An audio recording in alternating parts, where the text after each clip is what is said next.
Hey guys, welcome back to the channel. This is a story about what if female Sasuke kidnaps Naruto Chunin exams council bashing. Before I start, please support for more amazing content and do consider subscribing to my channel and share this video with your friends. This is written by MercenaryGrax and link in the description and support writer. Let's start the video. Chapter 1 is stunning transformation. What happened to me? A young male thought as he drifted through a sea of blackness. Nothing was visible in any direction. It was just empty darkness and it was starting to send chills down the onyx-eyed boy's spine. Looking around, he began walking in a random direction, hoping he'd find something, anything that could help him make sense of what was happening to him. Then his memories began to come back to him. That's right. We were fighting that lady from Kusagakure. But wait, clutching at his head, Sasuke groaned in discomfort. It was Orochimaru of the Sannin. I remember that much. But what was that pain I felt? Did he bite me? Yes, this young man was very lost and confused. It was then that Sasuke saw a strange light in the distance. The color was slightly distorted, but he could make out shapes and sounds the closer he grew to the light. Upon reaching the light, he could see that the area beyond it was filled with all kinds of bright colors, ranging from light pink to a neon green color. Stepping forward into the light, he was forced to shut his eyes as the light brightened considerably and blinded him. When the light died down, Sasuke looked around at his surroundings. The room he was in looked like his room back in the Uchiha compound. However, it was also very different. Whereas his room was dull and practically barren of life, this room was bright, well-lit, and most importantly, girly. What the hell is all this? He asked, only for the voice he just heard to sound nothing like him. He imagined that if he was a girl, this is what he would sound like though. Oh Kami. What the hell is going on here? I'm a guy, damn it. I'm not some weird girl. He thought, clearly frightened by what was taking place. However, before he could make sense of it, he suddenly collapsed to the ground, all the strength leaving his body as he lost consciousness. What's going on? Forest of Death. As Sasuke slowly opened his eyes, the first thing he noticed was that he no longer felt any kind of pain. Rubbing the area where Orochimaru had bit him, he felt nothing out of the ordinary. Thank Kami. I thought for sure that weirdo did something to me. It was then that he sat up and felt a certain something, or rather two somethings, jiggling on his chest. Looking down, Sasuke saw that he now had breasts. Eyes widening in horror, he reached down to his crotch and patted it a couple of times just to be extra sure of what he was feeling, or rather what he wasn't feeling. No. No, no, no, no, no. This can't be happening. I must still be dreaming. That's right. Maybe if I pinch myself, ow. Sasuke exclaimed as she pinched her arm hard. Okay, I'm not dreaming. What the hell did that freak do to me? As Sasuke began to hyperventilate, Naruto soon came to as well and noticed immediately that Sakura and the others in the clearing were in danger. Without wasting a second, the blonde knucklehead disappeared from his spot and began to fight the Oto Genin. Despite his weakened state, Naruto was still making short work of them, thankfully. It seemed that his training was really paying off, which was a good thing, especially considering the state Sasuke was currently in. When Sasuke heard a familiar voice speaking to her, she looked to see Sakura looking at her in concern. Sasuke-kun. What in the world happened to you? You're a girl. Did that seal do this to you? She exclaimed as she moved closer to Sasuke. Wait, the seal's gone. That's weird. Do you feel okay, Sasuke-kun? The young, black-haired teen shook her head and began to cry. No, I don't feel okay, Sakura. This is all wrong. I'm supposed to be a guy, but now I'm a girl and it doesn't make any sense to me. And what is with these things on my chest? They're big and in the way. I don't like it. She exclaimed, clearly very upset. Sakura hugged Sasuke close and began to gently run her fingers through her fellow girl's hair to try and soothe her. I don't understand it either, Sasuke-kun. But I'm here for you, no matter what. Okay. And the pinket blushed as she poked one of Sasuke's breasts, causing the black-haired girl's body to shiver. Those are cold breasts, and from the size of them, I'd say you're probably a high C cup. I wish mine were that big. Sasuke scowled at her teammate. Is now really the time to be admiring my breasts? Oh Kami, I have breasts. What the fuck? Reaching up, Sasuke cupped her breasts and released a soft moan before quickly dropping them. What the hell was that? The pinket sweat dropped and patted Sasuke on the back. I should probably warn you that breasts tend to be sensitive. As you just found out. But yours appear to be extra sensitive for some reason. I hate to say it, Sasuke-kun, but if you're stuck as a girl now, you're going to have to get used to them. It was at this point that they heard a loud screech and turned to see Ino standing at the entrance to the hollow, staring at the transformed Sasuke in horror. Sasuke-kun, no, this can't be happening. How am I supposed to help you restore your clan if you're a girl? This can't be happening. The 14-year-old Uchiha glared at Ino for that comment. Really? That's what you're worried about? Ugh. Sighing softly, Sasuke slowly stood to her feet and looked past her to see how Naruto was doing. Huh, so the dope took them all out huh? Not bad. Sakura blinked a couple of times as she tried to process what was happening. Sasuke, the guy, girl that was a total badass was sitting with her while Naruto, this pathetic jerk, at least in her mind, had just taken care of the foes she had been trying to protect the two of them from all this time. It just didn't make sense to her. Everything that was right in her world was crashing down all around her and she didn't know what the hell to think anymore. Hand over your scroll and you can leave. They heard Naruto say. I don't want to have to kill any of you, but in order to protect those dear to me, I will. So leave your scroll and get lost. Sasuke stepped up next to Naruto and frowned down at the defeated Oto Genin. You sure about this dope? What if they try to get revenge on us later? We should deal with them now while we have the chance. Before Naruto could say anything in reply, Kin, the Oto Kunoichi, spoke up. Why are you being kind to us? I don't get it. We just tried to kill you and your team. Naruto frowned at this and shook his head. Because, unlike most, I believe in the concept of mercy. I also believe in the concept of paying it forward. If I just go around killing every enemy I meet, they might never get the chance to do the right thing and change their ways. And if even one of you has a change of heart and decides to do something to better yourself, well, I'd call that a win. Those who scoffed. Well, you're a naive fool then. We're not going to change just because you let us go. We have orders to kill Sasuke and we're not going to just give up on that. The blonde sighed and shook his head in disappointment. I'd say you've already failed in your mission. If your leader is who I think it is, then you're in some serious trouble. Do you really think he'd forgive you for such a failure? Or rather, do you really think he sent you here to kill Sasuke? Zaku was the one to speak up this time. What the fuck are you talking about? When Orochimaru-sama gives an order, we don't question it. We just comply. He wanted us to kill Sasuke, so that's what we're here to do. Sighing again, Naruto shook his head once more before he resumed speaking. You're clearly not the smart one in the bunch of you, are you? What about you, Mummy-san? Have you figured it out yet? Dosu frowned and furrowed his brow in thought. However, before he could respond, Kin spoke up. Wait, looking at Sasuke, she frowned deeply. He gave you his curse mark, didn't he? We weren't sent here to kill Sasuke. We were sent as a test for Sasuke's curse mark. We were meant to die. Naruto nodded his head in affirmation of her statement. I'd say you're probably right about that. But I don't think Orochimaru meant for Sasuke to, well, turn into a girl. The whiskered 14-year-old said as he got a good look at Sasuke's new body. Yeah, I think Orochimaru fucked up whatever he tried to do to Sasuke. I'll say. Kin said as she got a good look at the new Sasuke. After a moment though, she shook her head and walked up to Naruto, handing him her team's scroll. Thinking on it for a moment, the Oto Kunoichi leaned in and pressed her lips to Naruto's cheek. Thank you. For being so nice. And with that being said, she hopped into the trees and left the area, leaving her teammates behind. As Naruto blushed and touched his cheek, Sasuke couldn't help but scowl. Mind out of the gutter, Naruto. She said, trying to snap her teammate out of it. We've still got an exam to finish after all. Nodding slowly, Naruto focused his gaze on the remaining two Oto Genin. So what will the two of you do? He questioned curiously. None of your damn business. Zaku spat out before he got to his feet and proceeded to help Dosu up as well. I still say you should have killed us when you had the chance. Maybe so. But I stand by my decision. Now get lost. Scoffing, Zaku soon left the clearing with Dosu following right behind him. Once they were gone, Naruto turned to face the other Konoha Genin with a smile. Thanks for helping us out, guys. Shikamaru shrugged but offered him a lazy smile. No problem, Naruto. We're fellow Konoha Genin, but more importantly, you're a friend.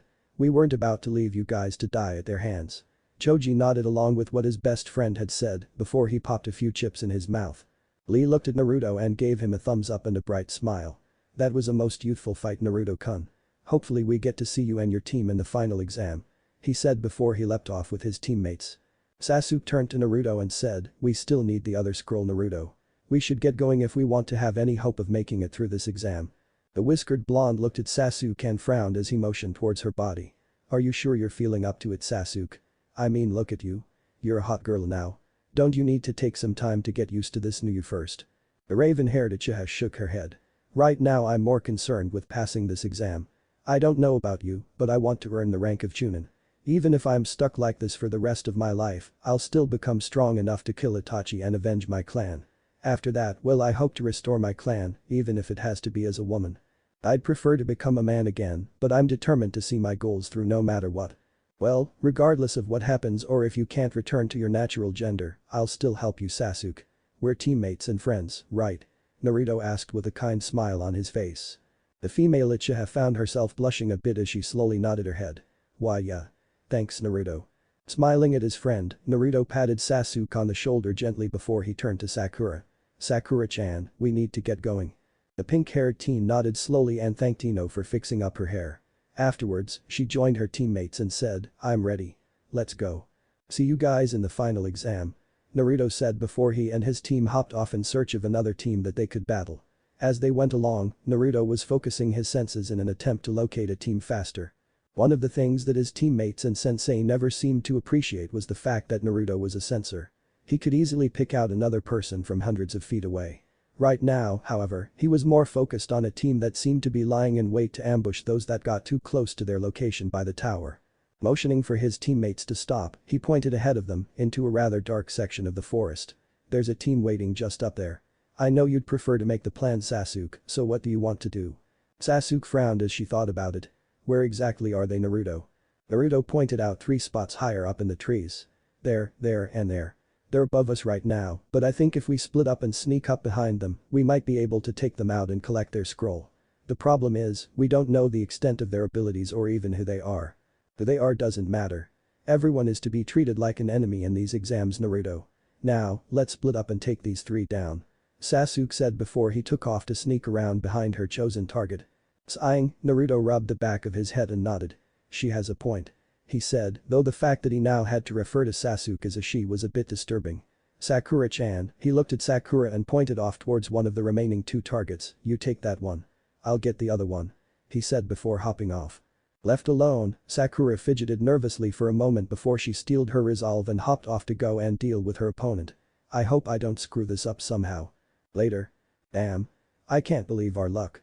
They didn't have the right scroll. Naruto exclaimed out of frustration. Now what before he could finish his sentence, they heard a scream coming from nearby. Looking at one another, the party of 3 dashed off in that direction to see what was going on. Upon reaching the area where the scream originated from, they spotted a red-headed girl under attack by a rather large bear. Without waiting for his teammates, Naruto leapt down and kicked the bear hard in the side of its head right as it was charging towards the glasses-wearing girl. When the bear's neck snapped from the force behind Naruto's kick, he breathed a sigh of relief. He was having a hard time manipulating his chakra ever since that seal was placed on him, so he wasn't sure if he could have fought such a powerful creature on even footing. Naruto was caught off guard when the girl he had just rescued glumped him, hugging him tight. Thank you. I thought I was a goner for sure. How can I ever repay you? Blushing a bit, Naruto hugged the girl back and began to gently rub her back to try and soothe her. You're okay now. My name is Naruto Uzumaki. What's yours? The girl blinked in shock at that before looking into his eyes. Uzumaki? Really? My name is Karen Uzumaki. I didn't think I'd ever find another Uzumaki. Sakura and Sasuke dropped down next to them. Sakura asked, are you two related in some way? I didn't know there were other Uzumakis out there. Karen looked confused. You mean you didn't know that the Uzumakis are a clan? Our people had their own village and were renowned as masters of Fuinjutsu before they were wiped out. I'm sure there's more of us out there, but I don't know where they could be. I have a clan. How come nobody ever told me about this? Naruto wondered aloud. Iridied frowned at this. That's unusual. The Uzumakis were allied with Konohagakure before they were wiped out. You should have learned about them in the academy. A thought came to her mind then, and she looked at her clanmate with a serious scowl on her face. They removed that lesson, didn't they? Why would they do that unless they were trying to cover something up? The blonde Uzumaki teenager frowned at this and nodded his head in agreement. I see where you're going with this. And it sounds like Konoha was involved in the extermination of our clan. I don't like it, but it sounds plausible. Sakura frowned and looked at her teammate. Why would Konoha try to kill off one of its own allies Naruto? There's no way they're involved in something like that. To even think otherwise makes me question your loyalty to Konoha. Naruto frowned at her and shook his head. Sakura-chan, you have no idea what this village has put me through. If you had to go through everything I've been through, you might find that you don't exactly feel loyal to such a village. And I'd like to say I'm loyal to the Hokage, but it's obvious he's been lying to me all my life. Therefore, it's hard to place my trust in such a person. So yes, I don't feel very loyal to the village. If you have a problem with that, then tough. Sasuke found herself frowning as well. If they had swept that under the rug, what else were they hiding? I understand your point of view Naruto. And I have to agree with you too. That is suspicious. It makes me wonder if there's more to the massacre of my clan that I don't know about. You can't mean that Sasuke-kun? Sakura questioned. She was shocked that both of her teammates would suspect Konoha of such things. The Pincat wasn't sure if she should report this to the Hokage or not. She was afraid that her precious Asuka-kun would be in trouble if she reported it. I do mean it, Sakura. I've always wondered about that night. How could I not? I want the truth behind what happened. However, I still plan to kill Itachi for his actions that night. I can never forgive him for killing everyone the way he did. As Sakura frowned, unable to come to terms with what she was hearing, Naruto nodded his head in agreement with Sasuke. I promise I'll help you, Sasuke. Whether it's helping to find out the truth or even avenging your clan by killing Itachi, I'll do whatever I can to help you with it. Naruto-kun? Karen asked, getting his attention. Gently taking his hand, she placed her team's scroll in the palm of his hand. Here. It's my team's scroll. There's no point in me keeping it any longer. And I really hope we can see each other again. She said with a smile and a small blush on her face. The blonde smiled at her and placed his free hand on her shoulder. I know you're affiliated with another village, but maybe you'd think about staying here in Konoha with me? I'd love to learn more about you and about our clan. You want me to stay with you? But we just met. Are you absolutely sure about that? Naruto smiled at Karen and hugged her again. Of course I'm sure. You and I are from the same clan.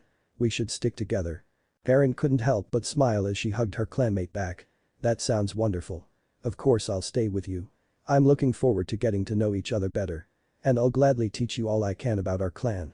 I bet I could even teach you a thing or two about Fuinjutsu too. The blonde couldn't help but smile at her. Thank you, Karen-chan.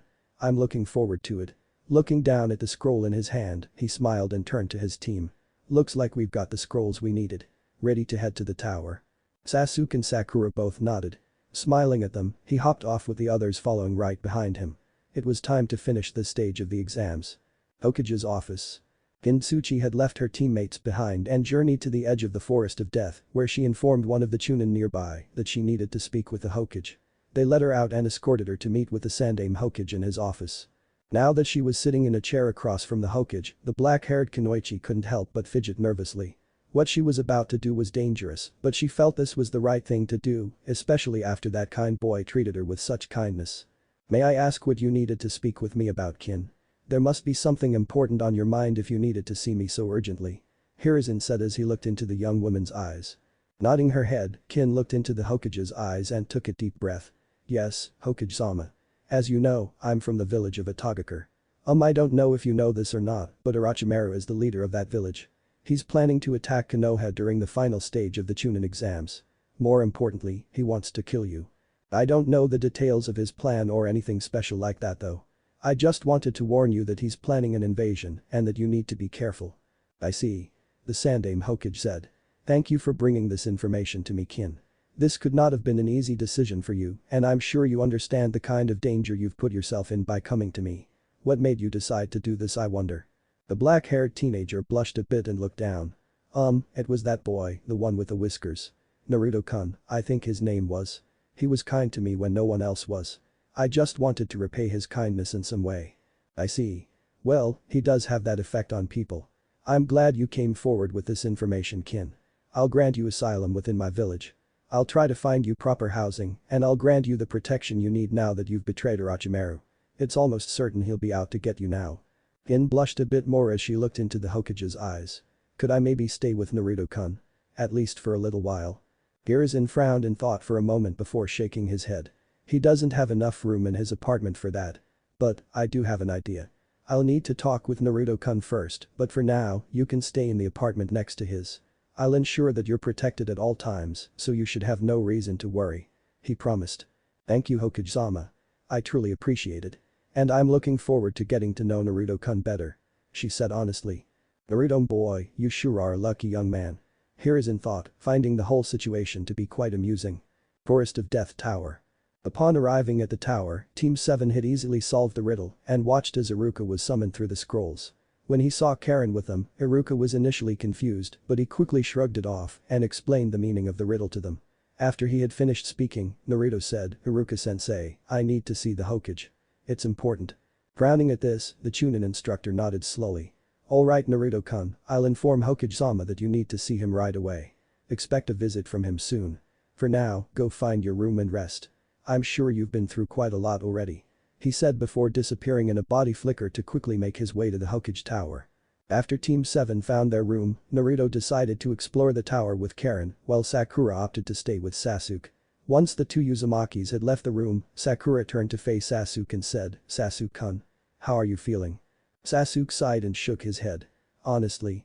I have no idea how I'm supposed to be feeling right now. I'm glad we got through the second stage of the exams, but at the same time, well, look at me. I'm a girl now, and I'm fearful that I'll never be able to return to my original gender. How am I supposed to restore my clan like this?" Sakura found herself blushing and looked away from him. "Sasuke-kun, you can still restore your clan. It would just be in a different way. A way I can't help you with anymore." When Sasuke realized what Sakura was implying, she blushed deeply and buried her face in her hands. "Oh Kami. That's freaky as hell to think about." Sakura could only nod in agreement with her teammate. "If it helps any, I'll be here to support you every step of the way. No matter what happens, you'll always have me." Sasuke could only nod in thanks for that before she laid back on the bed, resting her head against her pillow. "Thanks Sakura." Wait, something came forward in her mind, a memory of something Naruto said in the Forest of Death. Did Naruto call me hot? Is he attracted to me? The pincat blinked at that before she put a finger to her chin and tried to remember that experience. After a moment, she blushed and nodded her head. "He did. And if he called you hot, I'd assume that means he finds you attractive, yes. That's just freaky to think about though." Sasuke could only nod in agreement as she closed her eyes to try and get some rest. Naruto and Karen. Karen drawled on, "What happened to that Sasuke guy anyways? I couldn't help but notice that he's a girl now. Something big must have happened to change him like that." Naruto chuckled a bit and scratched at the back of his head. "To be honest, I have no idea. Orochimaru did something to him and then, well he's been turned into a hot girl and it's kinda freaking me out a bit." "Hot girl? Attracted to your teammate, are you? How interesting." Karen teased. When Naruto made a disgusted face, the Redeed couldn't help but giggle cutely. "I'm only teasing you Naruto-kun. Besides, I know you're more attracted to me." She teased with a wink. Naruto blushed at that and scratched at the tip of his nose. "Well, you are attractive Karen-chan. That, and you're really nice. How could I not be attracted to you?" Blushing a deep shade of red, Karen looked away before she shyly reached over and took Naruto's hand in hers. Thank you Naruto-kun. You're very sweet," she said. The blonde couldn't help but continue blushing as he gave her hand a gentle squeeze. "Thank you. And you're welcome. I really am looking forward to spending more time with you Karen-chan. You're an interesting person and I want to learn all I can about you." Karen couldn't help but blush a bit more and giggle to herself. "You really are very sweet, aren't you Naruto-kun? I bet you've got a wonderful girlfriend, don't you?" Naruto sighed and shook his head. "Nope. I wanted Sakura-chan, but she wants nothing to do with me. I don't think anyone would ever want to be with me. At least not in this village," he said with a shrug of his shoulders. "I'm used to it though. It sucks, but what can I really do?" The glasses-wearing Kunoichi frowned and turned to her clanmate. Taking a moment to think on it, she leaned in and kissed him on the cheek. "Well, if no one in the village is interested in you, then they're fools. You're a good person and I think you'd make quite the catch. Maybe you should look for someone not from your village instead. You never know who might take an interest in you Naruto-kun," she said honestly. Naruto blushed at her actions and her kind words. Looking at his redeeded friend, Naruto couldn't help but give her a warm smile. "You know, maybe you're right. Thank you Karen-chan." As Karen went to say something in response, they heard somebody speaking to them from behind. "Ah, there you are Naruto-kun. I've been looking for you." Turning around, the Uzumaki duo spotted the Sandaime Hokage and Kakashi Haddock walking towards them. Naruto was so tempted to scowl at the both of them and curse them to hell, but he refrained from doing so. The Sandaime had been lying to him all his life and that didn't exactly earn him any points in Naruto's book. Kakashi, on the other hand, was a lazy jackass that didn't take training his genin teams seriously. And yet he had signed them up for these exams, expecting them to make it through on guts alone practically. If Naruto hadn't trained on his own and pushed himself so hard, he doubted he would have survived this long. Still, despite everything, Naruto had some things he needed to discuss with the Sandaime. "Hokage-sama," he said respectfully. "My team encountered Orochimaru in the Forest of Death. He beat us quite easily before placing a curse of some kind on Sasuke. On top of that, he used some kind of seal on me that's screwing with my chakra control. Here, take a look." Naruto said as he lifted up his shirt and revealed his seal to the Hokage. "Think you can help me out Hokage-sama?" Frowning at the seal before him, the Sandaime walked forward and prepared to remove the extra seal that had been placed on Naruto. "This is going to hurt a bit Naruto-kun, so prepare yourself," he warned before he slammed his fingers into Naruto's gut and made a twisting motion, almost as if he was unlocking something. When the extra seal disappeared, Naruto breathed a sigh of relief as he felt unrestricted access to his chakra again. "Thanks Hokage-sama," he said gratefully. Now, as for Sasuke, whatever seal was used on him is gone. But he's been transformed into a girl. I don't know if it's permanent or what, but I don't think Orochimaru meant for that to happen. It's very strange. Kakashi's visible eyebrow rose, showing his curiosity about the situation. The Sandaime, on the other hand, was far more concerned by what he had just heard. "Naruto-kun, take me to your room. I need to see this for myself." "As you wish Hokage-sama," Naruto said, shrugging his shoulders as he and Karen walked ahead of the Hokage, their hands still linked together. When Kakashi noticed this, he couldn't help but smirk to himself. Looks like Naruto-kun's found himself a little girlfriend. How cute. After a short while, they arrived at Team 7's room and entered. Naruto and Karen sat side by side on one of the beds, while the Sandaime and Kakashi remained standing, simply staring at Sasuke in shock. "So you really have been turned into a girl? Huh, that's pretty strange," Kakashi said in amusement. As Sasuke scowled at Kakashi, the Sandaime approached Sasuke and began to look him over with a curious gaze. Where were you marked Sasuke?" The Uchiha sighed and reached up to point at where Orochimaru had bid him. "Right here. But nothing's there now. So what do you think Hokage-sama? Am I going to be stuck like this for the rest of my life?" Hiruzen looked at the area Sasuke pointed to and frowned. There was no seal there. The damn thing had disappeared.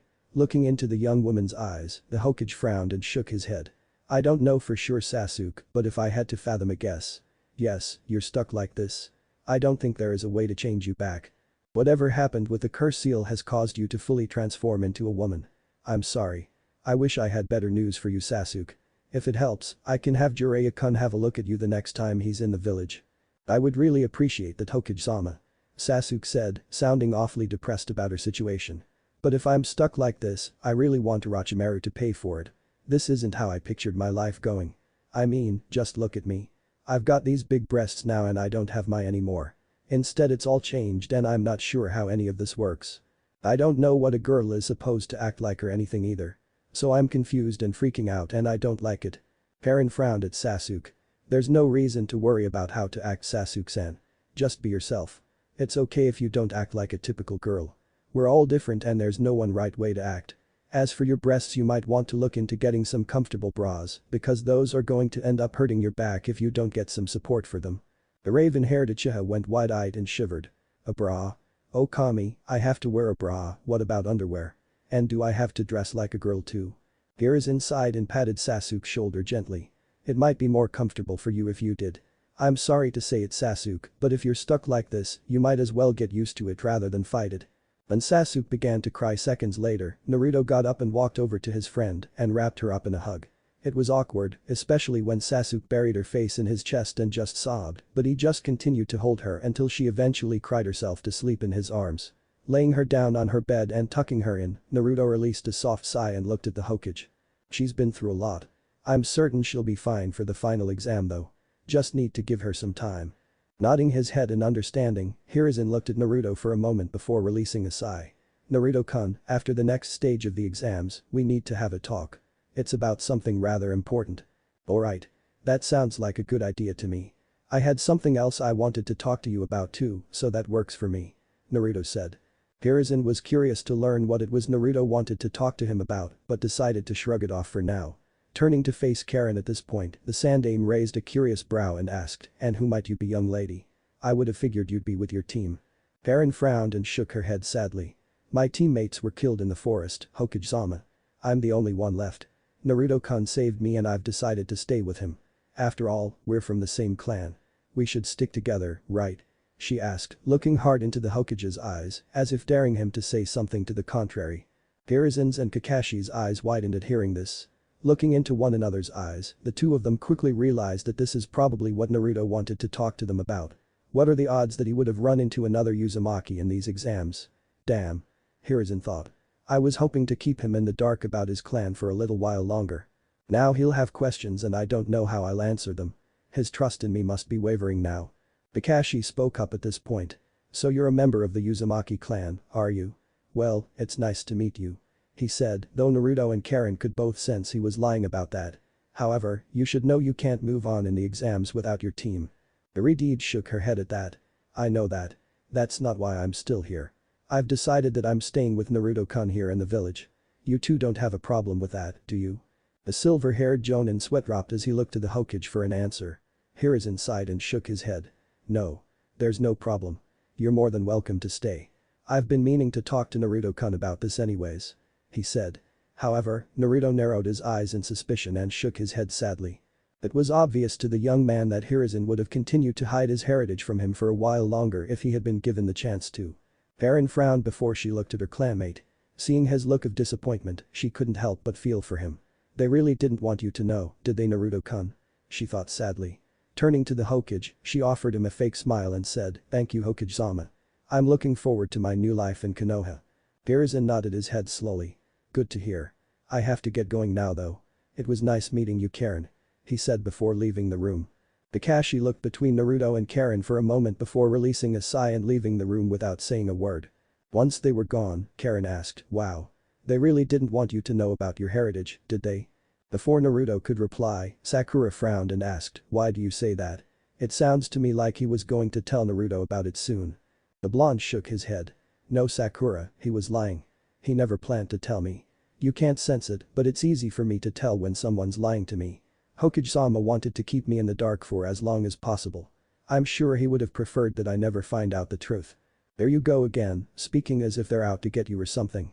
Why can't you just accept that he's only trying to do what's best? Sakura questioned irritably. Both Uzumaki scowled at Sakura and shook their heads in disgust. How is keeping Naruto-kun in the dark what's best for him?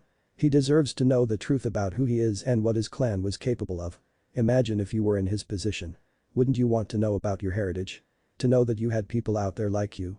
Before Sakura could respond, Naruto continued from where Karen left off. Imagine if you were in my shoes, Sakura. No family, no parents to raise you, no one wanting anything to do with you, sighing. He shook his head sadly. You asked a Hokage numerous times if he's learned anything about your family and he lies to you every time, saying he doesn't know who your parents were or even if you have any living relatives out there. He lies to you, making you think you were just another clanless orphan that nobody wanted to adopt. And he lies to you about a big secret that involves you and why you're hated by everybody in the village.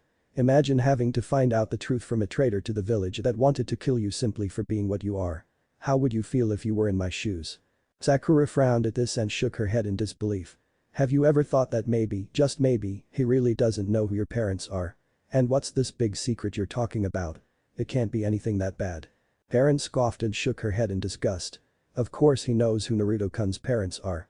The fact that you're trying to blind yourself to all of his wrongdoings regarding Naruto-kun sickens me. The Pincat scowled at Karen. "I'm not blinding myself to anything. Hokage-sama would never do the things you're claiming he's done."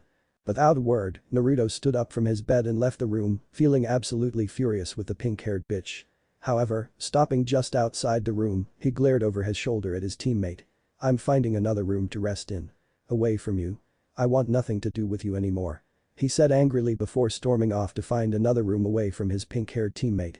Karen sighed and shook her head in disbelief. "You're hopeless," she said before leaving the room to follow after her clanmate.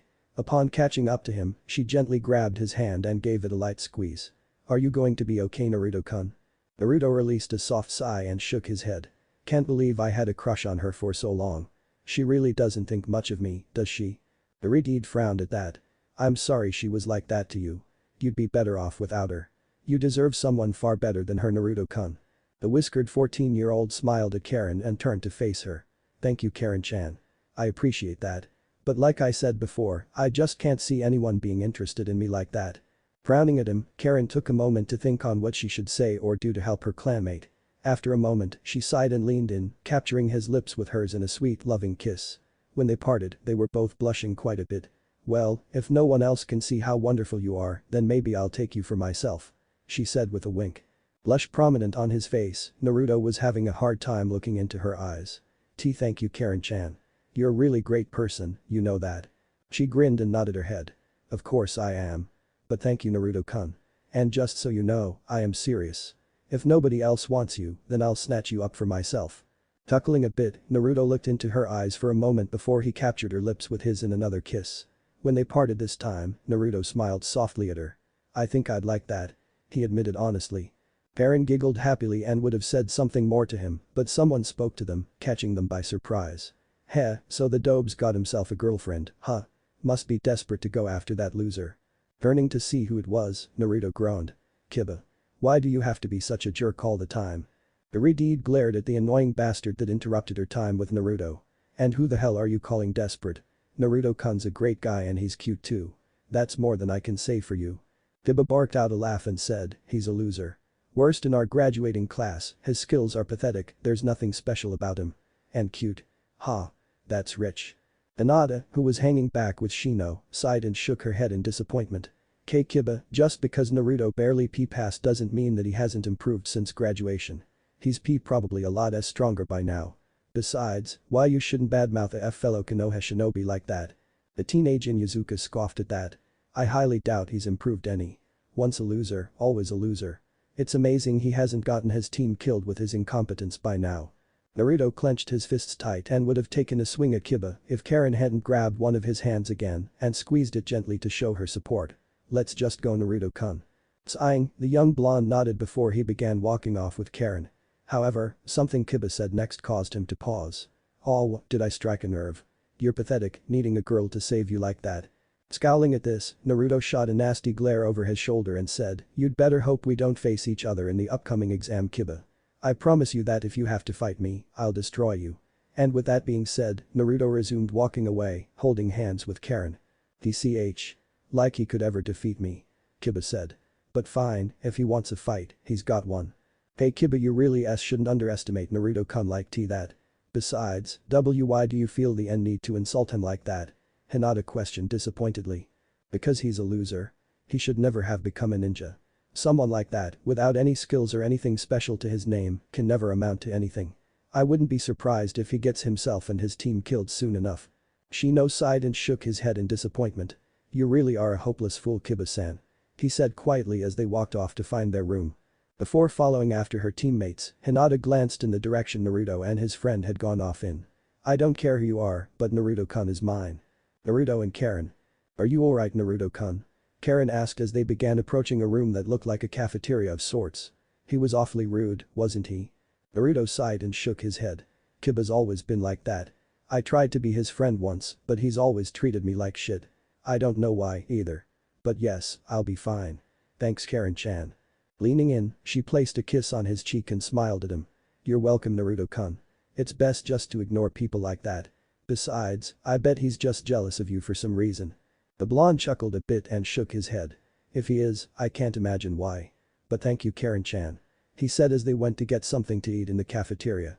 A short time later, after sitting down at a table and beginning to dig into their meals, they heard someone speaking to them. Well, hello there. Where's that handsome teammate of yours? Turning to face the person that talked to them, Naruto saw the blonde from Suna standing nearby with her teammate, Kankuro. Glancing around for their final teammate, he asked, where's that other one that was with you? You know, Gara or whatever his name was. Tamari frowned at that and folded her arms across her chest. I believe I asked you my question first. But, just so you know, Gara stayed in our room. He's relaxing. She said. Now, about that friend of yours. Naruto chuckled a bit. Sasuke's become a girl. She's sleeping in the room she and Sakura are sharing last I checked. Eyes widening at this information, Kankuro and Tamari looked at each other for a moment before Kankuro looked at Naruto and asked, you're joking, right? When Naruto and Karen just looked at them dully, Kankuro couldn't help but chuckle a bit. How in the hell did that happen? The whiskered teen sighed. We were attacked by Orochimaru. He did something to Sasuke and, well, now he's a girl. It's weird and it's taking some time to get used to, but it doesn't look like Sasuke's going to be able to change back.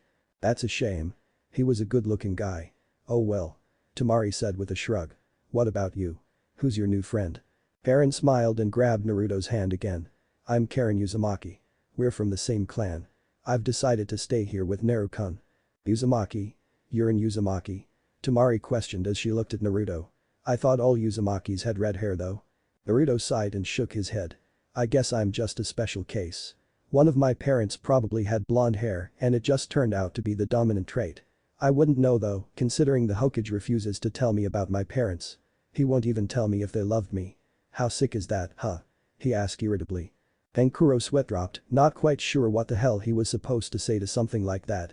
Tamari, on the other hand, frowned and said, that doesn't make any sense.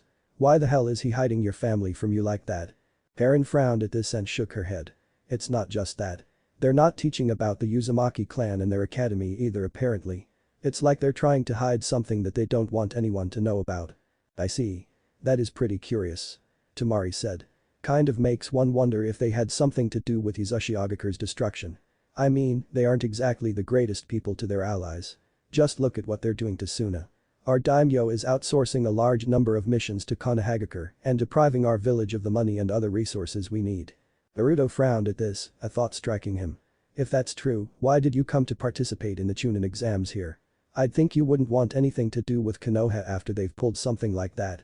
When Tamari and Kankuro went silent, unable to formulate a proper reply, Karen smirked and said, because they're planning something. Most likely an invasion of some kind, if I had to fathom a guess. Am I right? Naruto quirked an eyebrow at that before turning his gaze on Tamari and Kankuro. When they didn't deny it, he chuckled a bit. Yeah, good luck with that. I won't tell anyone about your plans, but fair warning. You might want to rethink that idea. It won't go the way you're hoping it will. We still have to try. Kankuro said. We can't exactly sit back and do nothing while our village is suffering. I'm not saying you shouldn't do anything. I'm just saying this isn't the way to go about getting what you want. It's only going to hurt you in the end. I'm sure if you stop to think about it, you'd be able to come up with a better idea than this. Naruto said. Tamari frowned as she thought about it. You might be right, but it's a little too late to try and back out of it now. Besides, our father isn't going to change his mind about this so easily. Is your father the Kazuki-age? Karen asked curiously. When she received a nod from the both of them, she couldn't help but sigh. If he won't listen to his children, then I suppose it is pretty much impossible to change his mind, isn't it? You've got that right. Kankuro said. Anyways, enough about that. We got way off topic. What the hell were we talking about before? Naruto shrugged and said, you asked who my new friend was. After that, things just kind of spiraled downward from there. Ah, right. Well, since we got that out of the way, I think I'll just leave you two alone. Kankuro said before walking away to get some food for himself. Tamari looked between the two Uzumakis and smiled. So how did the two of you meet anyways? You look cute together. The Uzumaki duo blushed a bit before Karen looked from Tamari to Naruto with a smile. Naruto-kun saved my life. When he asked me to stay in Konoha with him, I was more than happy to agree. Ah, so it's like that, huh? Cute. Tamari said with a grin. Well, I hope you two enjoy your time together. I'd stay and chat more, but I'm starving. Take care. After Tamari walked off, Karen looked at Naruto again and smiled. Well, she's nice. She said. The next day Tower Arena. Team 7 stood amongst their peers down on the floor of the arena in the center of the tower. Karen was up on the observation platform watching the proceedings taking place. When the Hokage and his entourage, including the Jonin sensei, appeared after a few minutes on the upper level of the arena, everyone hushed up and waited to hear what the Hokage would have to say. As the Hokage began giving a speech about the purpose of the chunin exams, everyone paid rapt attention. However, a rather sickly-looking man interrupted after a short while. He introduced himself as Hey Jekko to the remaining participants and explained that they would need to have preliminary matches as there were far too many teams remaining. Afterwards, he asked if there was anyone that wanted to back out. The Konoha genin that they saw before the first exam, one Kabuto Yakushi, was one of those that dropped out. Then there were two Kumagakure genin that dropped out, followed by one genin from the only Iwagakure team to make it. Finally, two genin from the Tokigakure team dropped out, leaving a green-haired girl as the only one remaining on her team. This left one full Kumagakure team, a beautiful blonde from the other Kumagakure team, two Kunoichi from the Iwagakure team, the green-haired girl from the Tokigakure team, the team from Suna, Team 710 of Konohagakure, and Kabuto's two teammates. All in all, there were a lot of genin remaining. These preliminaries would cut the number down by half of that. After making sure nobody else was leaving, Hayate motioned to Anko and she pressed a button on a remote. Everyone watched as a screen came out of the wall above them and the text on it began cycling through the names of all those that remained. When it finally stopped, everyone looked at the names listed before Hayate said, alright. Everyone except for Miss Yumi Tsurugi and Shikamaru Nara, please join your senseis on the viewing platform. Hayate requested. Good luck Shikamaru. Naruto said as he walked by one of his only friends, patting him on the shoulder as he passed. Yeah, thanks Naruto. The Nara heir said before rubbing at his eyes tiredly. He was exhausted from his time in the forest, but he was prepared for anything his opponent could and would throw at him. Once everyone had taken their places, Hayate raised his hand and swung it down as he shouted out, begin. Chapter 2 Preliminary Matches. To say Orochimaru was displeased would be something of an understatement. He had hoped that his genin team from Itagakure would have made it through to the third stage of the chunin exam, but that hope seemed to be dashed. On top of that, Sasuke Uchiha had gone from being a young man to a young woman, and the curse mark he had placed on her had mysteriously vanished. He didn't know what the hell happened, and it bothered him a great deal. As he looked around at all of the chunin hopefuls, the snake Sannin frowned, his eyes eventually settling on the transformed Sasuke. I could try applying the curse mark again, but without knowing what the hell went wrong, I doubt it would do me much good to try again. I'll have to figure out some other way to bring Sasuke to me. Down below, Shikamaru sighed as the match begun.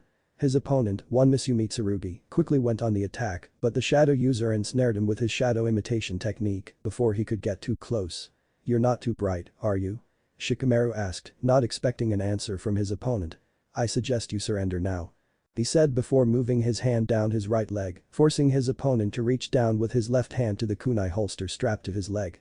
Shikamaru, who had his kunai holster on his left leg, smirked as he forced Misumi to withdraw a kunai and press it up against his throat. "Give up, unless you'd like to kill yourself.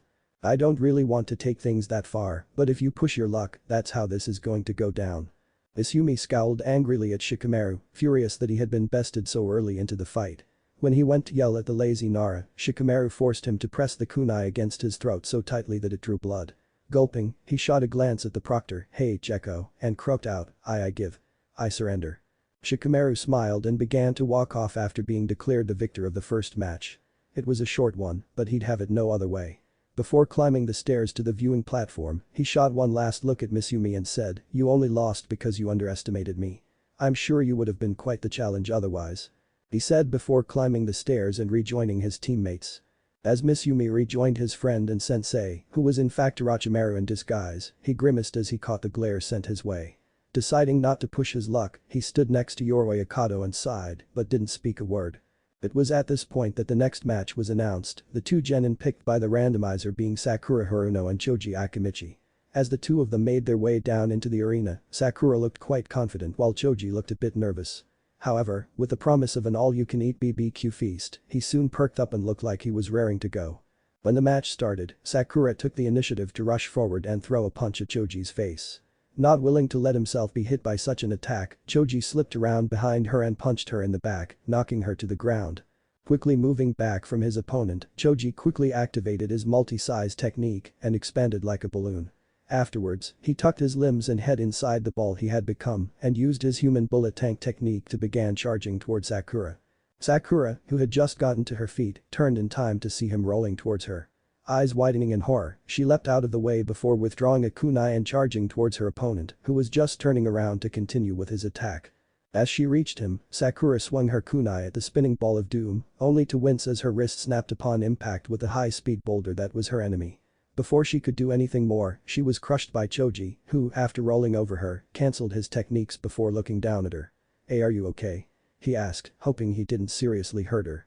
The pin cat couldn't respond, however, as she had fallen unconscious upon being crushed. "Winner. Choji Akimichi." Hate exclaimed before allowing the medics to rush in and carry Sakura off so her wounds could be tended to. Choji, seeing as his opponent was being taken care of, rejoined his team on the upper level, a frown on his face. He didn't like hurting his friends, but he didn't want to lose either. As he made to walk past Team 7, Naruto patted him on the shoulder and offered him a smile. "Don't feel too bad, Choji. She'll be fine. Hopefully this will give her the kick in the butt she needs to start taking her training more seriously." The pudgy boy smiled at his friend and nodded once in understanding before saying, "Thanks Naruto." Afterwards, he returned to his team and smiled more when they congratulated him on his victory. Bara vs Kiba in Yuzuka. Seeing who he was up against, Kiba felt a cold shiver go down his spine. Eyes going wide, he looked at his retreated opponent and began to find it difficult to breathe. "Shit," he thought. When Akamaru began to whimper and shake his head, Kiba removed his friend from atop his head and looked him in the eyes seriously. "Akamaru, buddy, what should we do, huh?" Akamaru barked a couple of times and shook his head. Kiba, nodding in understanding of his friend, quickly raised his hand and said, "Proctor, I forfeit. I'm not looking forward to dying today. That and I don't want to risk losing Akamaru to some crazed psychopath." Ara did not look pleased at this declaration, but rather than say anything, he returned to his team and began to scowl, clearly displeased at not getting the chance to feed his mother the blood she so desired. Hayate couldn't help but admit to himself that Kiba made the right decision. Turning his attention back to the randomizer, he waited patiently for it to stop on the next two names. This time it showed the names Rock Lee and Amoy. Lee cheered excitedly at the fact that he was finally up and leapt down to the arena below. Amoy, on the other hand, didn't look too pleased as he joined his opponent down below. I hate such energetic people. He thought with a sigh. As soon as the proctor announced for them to begin, Amoy was quick to draw his sword and bring it up to block Lee's punch. The strength behind his punch, however, caught the Kumo shinobi off guard. Quickly leaping back, away from Lee, Amoy eyed his opponent carefully. This guy's strong. If I'm not careful, he could break my sword. When Lee dashed towards him again, the Kumo ninja charged Raiden-natured chakra through his blade and swung at Lee's midsection. Lee, seeing the danger such an attack could pose, stopped his charge and dodged by leaping back a couple of feet. However, as he was doing so, he could feel the electricity spark off the blade and strike his arm, causing it to go numb. Frowning at this, the Konoha genin waved his arm about a few times to try and get the feeling back. Don't bother. My technique allows me to shock your nervous system and affect your mobility. You were lucky to avoid the worst of the damage, but your arm's going to be useless to you for a while. Amoy explained. Lee frowned as he looked at his opponent with a cautious gaze. Amoy's technique would be troublesome to deal with, but he was confident that he could get around that particular defense. Before he could say or do anything more, however, he heard his sensei, Might Guy, shouting at him to take them off. Looking up at his sensei, he was about to ask if he was sure, but the very moment he looked away, Amoy struck, slashing diagonally from Lee's right shoulder down to just above his hip on the left side of his body, sending Raiden chakra coursing through his opponent's body. Everyone watched as Lee fell to his knees, his body spasming, while blood leaked from his fresh wound. Damn, that doesn't look good. Naruto thought to himself as he watched his senior genin struggle to try and stand to his feet. When he collapsed face first onto the ground at Amoy's feet, his body refusing to listen to him, Lee let out a groan from the sheer frustration he was feeling more than from the pain. Not willing to give his opponent a chance to continue, Amoy pressed his blade against the Konoha genin's throat and said, "Yield, Lee-san. I don't want to kill you, but if you push your luck, I will. Even though it might agitate your sensei and cause him to hate me so much that he seeks me out on the battlefield somewhere down the line and we get into a big clash that tears up the landscape and." "Shut the hell up already, Amoy." The Redeed on his team shouted at him, tired of his rambling. Blinking a couple of times, Amoy shot a quick glance over his shoulder and nodded slowly in response. Looking back down at Lee, he frowned as he watched the green-clad genin struggling to move. Amoy went to say something, but Lee's sensei shouted down at him, "I'm sorry, Lee. Please don't push yourself anymore. It would be most unyouthful to see your life snubbed out before you truly get your chance to shine." Lee managed to turn his head to look at his sensei, seeing how serious he now looked. Sighing, the black-haired youth looked at Amoy's feet and said, I give up. Sorry, Guy-sensei. I let you down." Amoy breathed a sigh of relief as he sheathed his sword and returned to his team. Meanwhile, Rock Lee was carried out on a stretcher by the medic Nin so they could get to work healing him. Once they were out of the room, the randomizer started up once again. Yoroi Okado vs Hinata Hyuga. As Hinata was preparing to go down into the arena, she overheard Niji talking and frowned to herself as she heard what he was saying. If she's smart, she'd forfeit now. It's her fate to be a pathetic nobody, a loser. Why try to fight her fate? When Hinata looked about ready to cry, her sensei patted her on the shoulder and smiled sweetly at her. "Give it your best, Hinata-chan. You'll do great." Thanking her sensei, Hinata made her way down to the arena floor and stood across from her opponent. "If you were smart, you'd quit now, little girl," Yoroi said. "If you don't, I'm likely to kill you." Shooting a glance up at her team and then to Niji, Hinata looked quite uncertain and began to fidget in place. However, she heard someone shout something and looked to see who it was. "Naruto-kun. Hey. You with the butt for a face." Naruto shouted, pointing at Niji. "I heard what you said. Hinata's gonna wipe the floor with this punk. Fate doesn't decide jack about anything. But if you truly believe fate is what controls us, then perhaps I should start calling you Fate's bitch. How about that, huh?" Niji looked furious at hearing this and was about to charge Naruto before he felt a strong hand clamp down on his shoulder. Looking into his sensei's eyes, he watched as Guy shook his head, a deep frown on his face. Scoffing, Niji turned his attention back down to Hinata and said, "I guess you losers have to stick together. Good for you." The whiskered blonde looked at Hinata and said, "Mop the floor with this guy, Hinata. You're strong. I know you can do it." Hinata smiled, glad to hear her crush cheering her on. Turning to face her opponent, she took the opening stance of the gentle fist Justu style and activated her Byakugan, preparing to fight and, more importantly, win.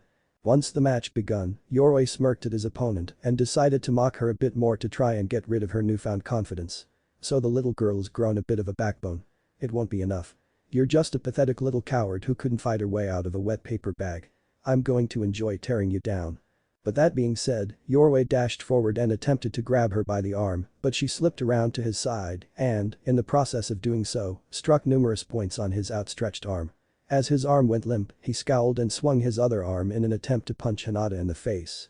Once again, the Hyuga heiress dodged the attack, this time by ducking below it, allowing her to counterattack with a fierce palm thrust to his chest, sending a burst of chakra through her palm on instinct. When her opponent collapsed to his knees and then fell to his side, his eyes boring up into hers before they quickly lost their light, her eyes widened in horror at what she had just done. "And no, I'm sorry, I didn't mean to," she stuttered out in denial of what she had just done. "No," she screamed as she collapsed to her knees, clutching at her head and shaking it rapidly. "I'm sorry. I'm sorry. I'm sorry." Kurenai was quick to jump down and wrap Hinata in a warm embrace, whispering soothing words to her and trying to help her through the trauma of her first kill. She knew she should have blooded her genin earlier on a proper mission, but part of her wanted to let Hinata keep her innocence for a while longer. When she entered her team into the chunin exam, she never thought something like this might happen, and now that it was, well, she just wanted to be here to help guide Hinata through the process. Helping Hinata to her feet, the Jinjutsu mistress guided her back up the stairs and to her team. As they were passing Team 7, Naruto reached out and placed a hand on Hinata's shoulder. "Hinata. It's going to be okay. It was just an accident. We know you didn't mean to." Of course she meant to. All main branch Hyuga are that way. They're monsters that think they can do whatever they want and get away with it simply because they're superior pa. Niji interrupted, disdain clear in his tone of voice. Ignoring the asshole with a stick way too far up his butt, "Your friends are here for you, Hinata. We'll help you through this however we can." Hinata looked at Naruto for a moment before clinging onto him and sobbing, her tears soaking his shirt. Naruto was shocked at first, but he quickly wrapped his arms around Hinata's back and began to pat her on the back gently. "You'll be okay, Hinata. It'll be okay." Niji Hyuga vs Temari. When they had both taken their places down in the arena, Niji, in his usual arrogant way, said, "You should just forfeit now. It is fate for you to lose to me today." The pigtailed blonde quirked a brow as she held her weapon at the ready. "Really? That's the best you've got for me? You really are just as Naruto said, fate's bitch. How sad and, as you seem to enjoy calling others, pathetic you are," she said with a smirk on her face. "I'll show you that fate doesn't decide things such as this. It's about skill, not the luck of the draw." Niji clenched his fists and activated his Byakugan, narrowing his eyes in anger towards the girl for daring to mock him. As soon as the match began, he rushed forward, intent on closing off her Tenketsu and perhaps even killing her for what she said. However, as he drew closer, she opened her fan and unleashed a Futon technique at him, forcing him to take evasive maneuvers to avoid taking damage. Temari knew that if her opponent got in close enough, he'd become far too dangerous to handle. So, utilizing her Futon techniques, she kept him at bay while trying to formulate some kind of plan. From the looks of it, he didn't know a few of the more important techniques that his clan was famous for, and she was grateful for that. If he knew even just the 8 trigrams palms revolving heaven technique, that would make this match much harder. Though at the same time, it would probably wear him down with each usage, so she could have used that to her advantage, she supposed. After a few brief moments, Temari saw an opening and quickly dashed forward, closing her fan and swinging it with as much force as she could, slamming it into Niji's stomach and sending him flying backwards, tumbling end over end. Before he could recover from the blow, she unfurled her fan again and swung it, once more releasing a great sickle weasel technique, causing blades of wind to tear into her opponent's flesh and causing him to scream out in agony. Once her technique had finished, she saw Niji struggling to rise. "Stay down or I'll do worse to you. Just forfeit already." Niji struggled to stand up, his wounds bleeding and his eyes holding a cold fury to them that shook Temari just a bit. "I will not lose to a weakling like you. It's my fate to win here today. You're just some pathetic bitch from a weak village. Before Niji could continue, Temari unleashed another attack on him, tired of hearing him speak nothing but insults to her and her home. Niji barely managed to roll out of the way of the attack, but he wasn't prepared for the follow-up strike when she slammed her closed fan into the side of his head, knocking him out from the force of the blow. Once she was declared the winner, Temari looked up at Might Guy and scowled. "You know, normally I wouldn't lecture someone like this, but in this case, I'm going to. You really need to work on his attitude. You absolutely cannot allow him to continue being such an arrogant ouchbag. Whatever you've been doing so far hasn't worked, so think of a new approach and get through to the prick," she said before rejoining her teammates. I sighed and nodded his head sadly. "Niji, my foolish pupil. She is right, I've been far too lenient on you, and that is most unyouthful of me." Ujito Nai vs Kuritsuchi. As Ujito and Kuritsuchi made their way down into the arena, the Kyuubi decided to rear its ugly head and began speaking to its container. Heh, so the Nibi's container is up now, is she? Make sure you watch this match carefully, brat. That blonde house is my sister, the Nibi. I refuse to have you lose to her if you face her in the finals. Of course, you still have to survive these preliminary matches, don't you? Blinking in shock at this, Naruto looked down at Yujito as he replied to the Kyuubi. Does that mean you're willing to help me out a bit, Kyuubi? Cause I'll be honest, I could probably use the help. Kami knows I haven't been given the kind of training I so desperately need. Best I've got is my shadow clones and my sloppy taijutsu. He admitted somewhat shamefully. You make a good point. People have been rather biased against you because of me. Tell you what, you make it through the preliminary round and I'll see about cooking up a training program for you to follow. I might even teach you a technique or two if you're well behaved. Kyuubi remarked, deciding to throw his prison a bone, so to speak. For now, pay attention to the fight so you know what to expect from her. I guarantee that she'll win this fight. Might not be the easiest fight in the world for her to win, but Nibi's container's tougher than she looks. Gotcha. And thanks Kyuubi-sensei. Naruto replied as he paid close attention to what was taking place in the arena. Cutting the connection, Kyuubi released a sigh and shook his head. I'm not your sensei yet, brat. Don't go getting your hopes up. He thought to himself silently. As soon as the match began, Kuretsuchi flew through a few hand seals before spitting out globs of lava, of all things, that sailed towards her opponent like bullets from a high-powered rifle. Yujito nimbly dodged each one before bringing her hand up to her lips and spat out a tiny blue fireball that took the form of a mouse. As it multiplied and grew ever closer to Kuretsuchi, the Iwa Kunoichi scowled and quickly created a wall made of earth using one of her Doton techniques that blocked the mouse fireballs. This turned out to be something of a mistake because as soon as the wall was destroyed by the numerous explosions happening all at once, Yujito burst through the cloud of dust, swinging her claws at Kuretsuchi's face. Eyes widening in horror, Kuretsuchi quickly brought up her arms to shield herself against the attack, only for the claws to leave bloody scratches in their wake on her forearms. Grimacing in pain, the Iwa Kunoichi lashed out with a kick that connected with Yujito's stomach and sent her skidding backwards along the ground from the force of the blow. Now that she had a bit of space between them, the pink-eyed Kunoichi quickly flew through hand seals before slamming her hands to the ground and calling out, "Magma River." Almost immediately afterwards, the floor in front of her seemed to cave in as it was transformed into a pit of lava. Yujito, quickly realizing the danger of such a technique, decided to go for broke and activated the initial stage of her Biju cloak. Glaring at her opponent, Yujito disappeared in a burst of speed and reappeared right behind Kuretsuchi in mid-swing with her claws ready to shred into her opponent. Kuretsuchi quickly jumped out of the way, but the claws still struck true, leaving 3 bleeding gashes on her back. Upon landing, she spun around and spat out more lava bullets, but they were dodged by the speedy Yujito. What made things worse is that she had to be careful of the pit of magma she had created, as even she wasn't immune to burning alive in said magma. If I could just lure her into the lava, it would help tremendously. But I don't think she's going to give me the opportunity, Kuretsuchi thought to herself, quite aggravated with her current situation. I didn't realize I was up against a damn Jinchuriki of all things. Faster than her opponent could react, Yujito appeared next to Kuretsuchi and slammed her into the ground, her face dangerously close to the magma. Surrender. Now. She snarled out. The lovely young Iwa Kunoichi scowled as she tried to push back against Yujito, but her grip on her head only tightened, eliciting a groan of pain from Kuretsuchi. Glancing around at her surroundings, she tried to find something, anything she could swap places with using the replacement technique, but sighed sadly when she didn't find anything usable. So, with a resigned sigh, she nodded slowly. "Proctor, I forfeit. Now would you please get off of me?" she requested. Yujito nodded once before disabling her cloak and stepped away from Kuretsuchi, who proceeded to use a couple of techniques to cool the pit of lava and solidify it again so they could continue with the preliminaries without such a problem being in the way. After Kuretsuchi had finished cementing the floor once more, she turned to Yujito and smirked at her. "Next time we have a fight like this, I'm going to win it. Count on it," she said before returning to her teammate and sensei up above. The Nibi Jinchuriki couldn't help but laugh lightly at that and nodded once as she returned to her sensei's side. After a moment however, she looked at Naruto with a frown as she could sense he held the strongest Biju of the lot, the Kyuubi. "I'll have to introduce myself to him later. I'm looking forward to seeing what you can do, Naruto Uzumaki." Naruto Uzumaki vs. Carry. When Naruto saw his name on the screen, he was initially a bit nervous, but he soon displayed an air of confidence to try and mask his nervousness. Before he could head down to meet his opponent in the arena, he was stopped by Karen, who gave him a hug and said, "Good luck Naruto-kun. Be careful." "Thanks Karen-chan," he said in reply. Before he could walk off, Sasuke placed a hand on his shoulder. "Don't lose Naruto. I want to face you in the finals and I can't do that if you lose here. She said, trying to give him her own version of a pep talk.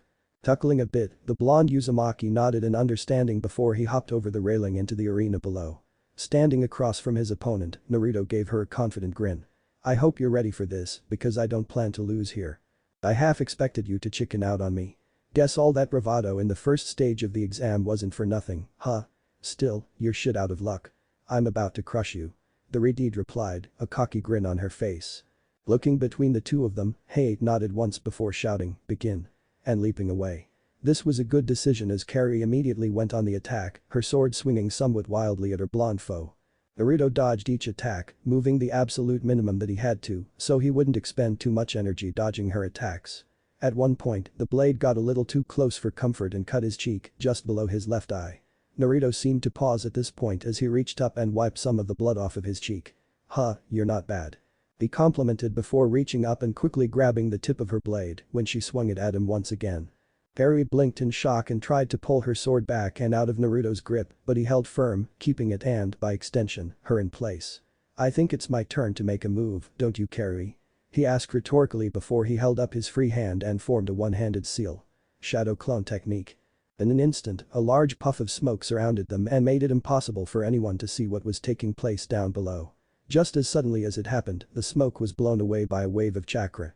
When they could see again, a great number of people were shocked at the sheer number of shadow clones in the arena. Since when could he do something like that? He could never perform the clone technique properly. So what the hell is this? Kiba questioned loudly. Kakashi decided to speak up in explanation of the technique. It's called the shadow clone technique, a kenjutsu created by the Nidaime Hokage. It's a very chakra-intensive technique, but it's perfect for someone like Naruto who has far more chakra than any regular person. It's actually why he can't use the regular clone technique, as that requires such fine chakra control, which is impossible for Naruto to achieve. Just by looking at the sheer number of clones he's produced and the fact that Naruto doesn't look winded in the slightest should tell you how insane his chakra reserves are. A great many people were stunned by this information and began to look at Naruto in a new light. The blonde didn't care though. No, he was focused entirely on his fight and couldn't help but smirk at the look of horror on his opponent's face. Sorry for this, but I did say I was planning to win. Guys, you know what to do. Snapping his fingers, he watched as his numerous shadow clones began their assault. Carrie fought valiantly against her opponents, taking down quite a few of them in the process, but 3 of them soon slipped through her guard and kicked her into the air. They began as 3 more leapt up and kicked her even higher. She was kicked even higher, the clones springing off of one another to reach her.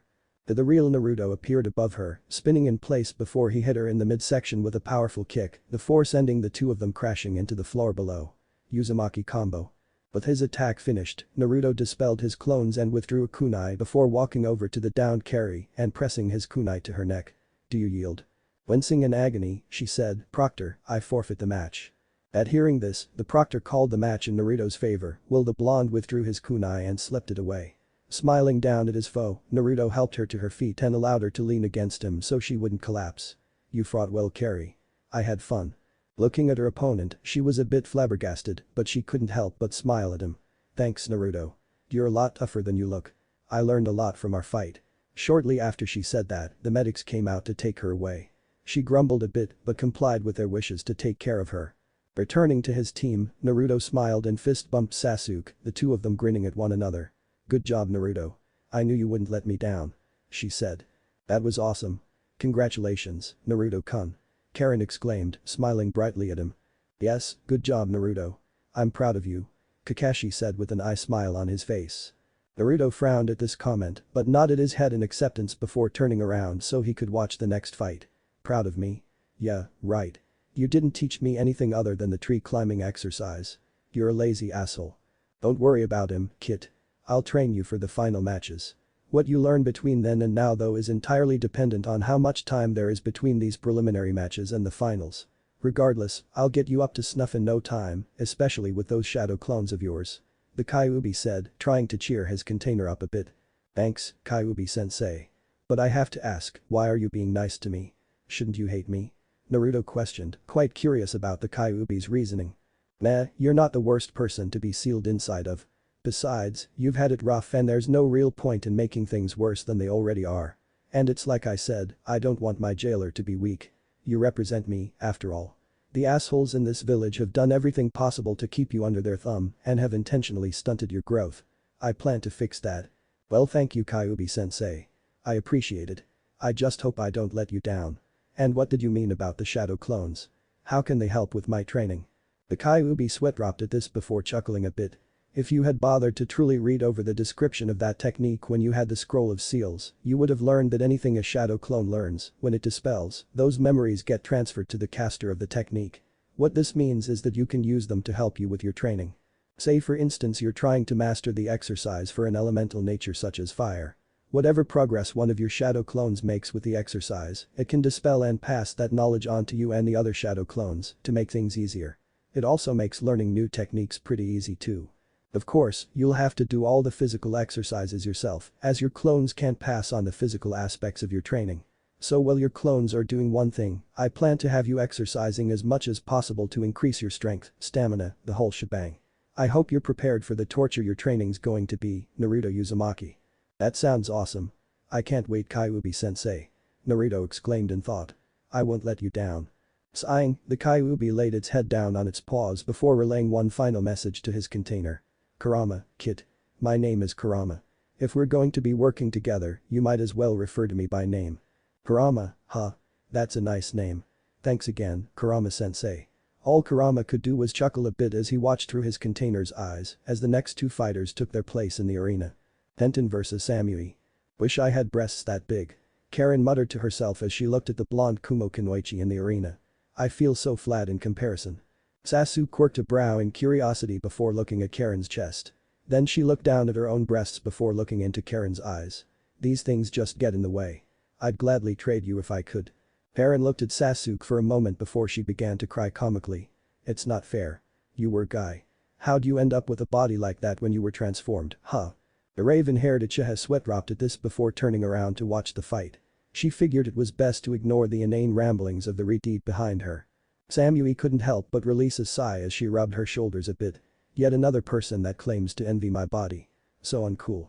These things make my back ache enough as it is. Her opponent, Guy's final student, giggled and nodded her head. I'm sure they do. But you can't really blame other girls for admiring your figure. Most women wish they had your kind of figure, big breasts included. Personally though, I couldn't care less.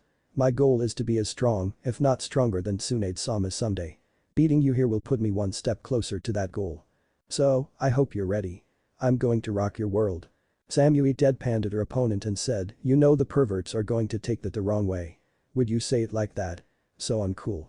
When Tenten went to reply, she stopped as she heard perverted giggling coming from a couple of people.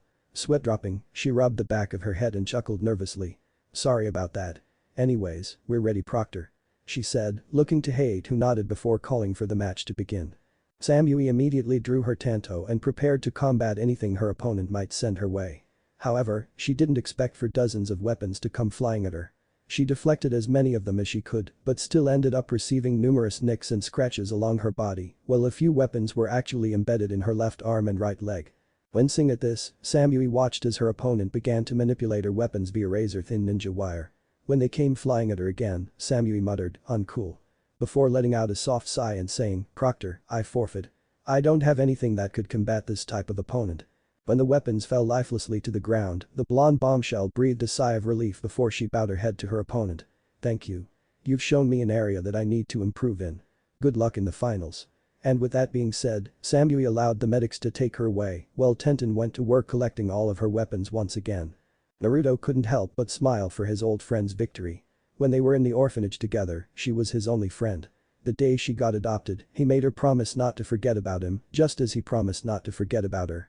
Unfortunately, upon meeting again, it seemed as if she had no idea who he even was, which stung, but he wasn't quite sure what he was expecting.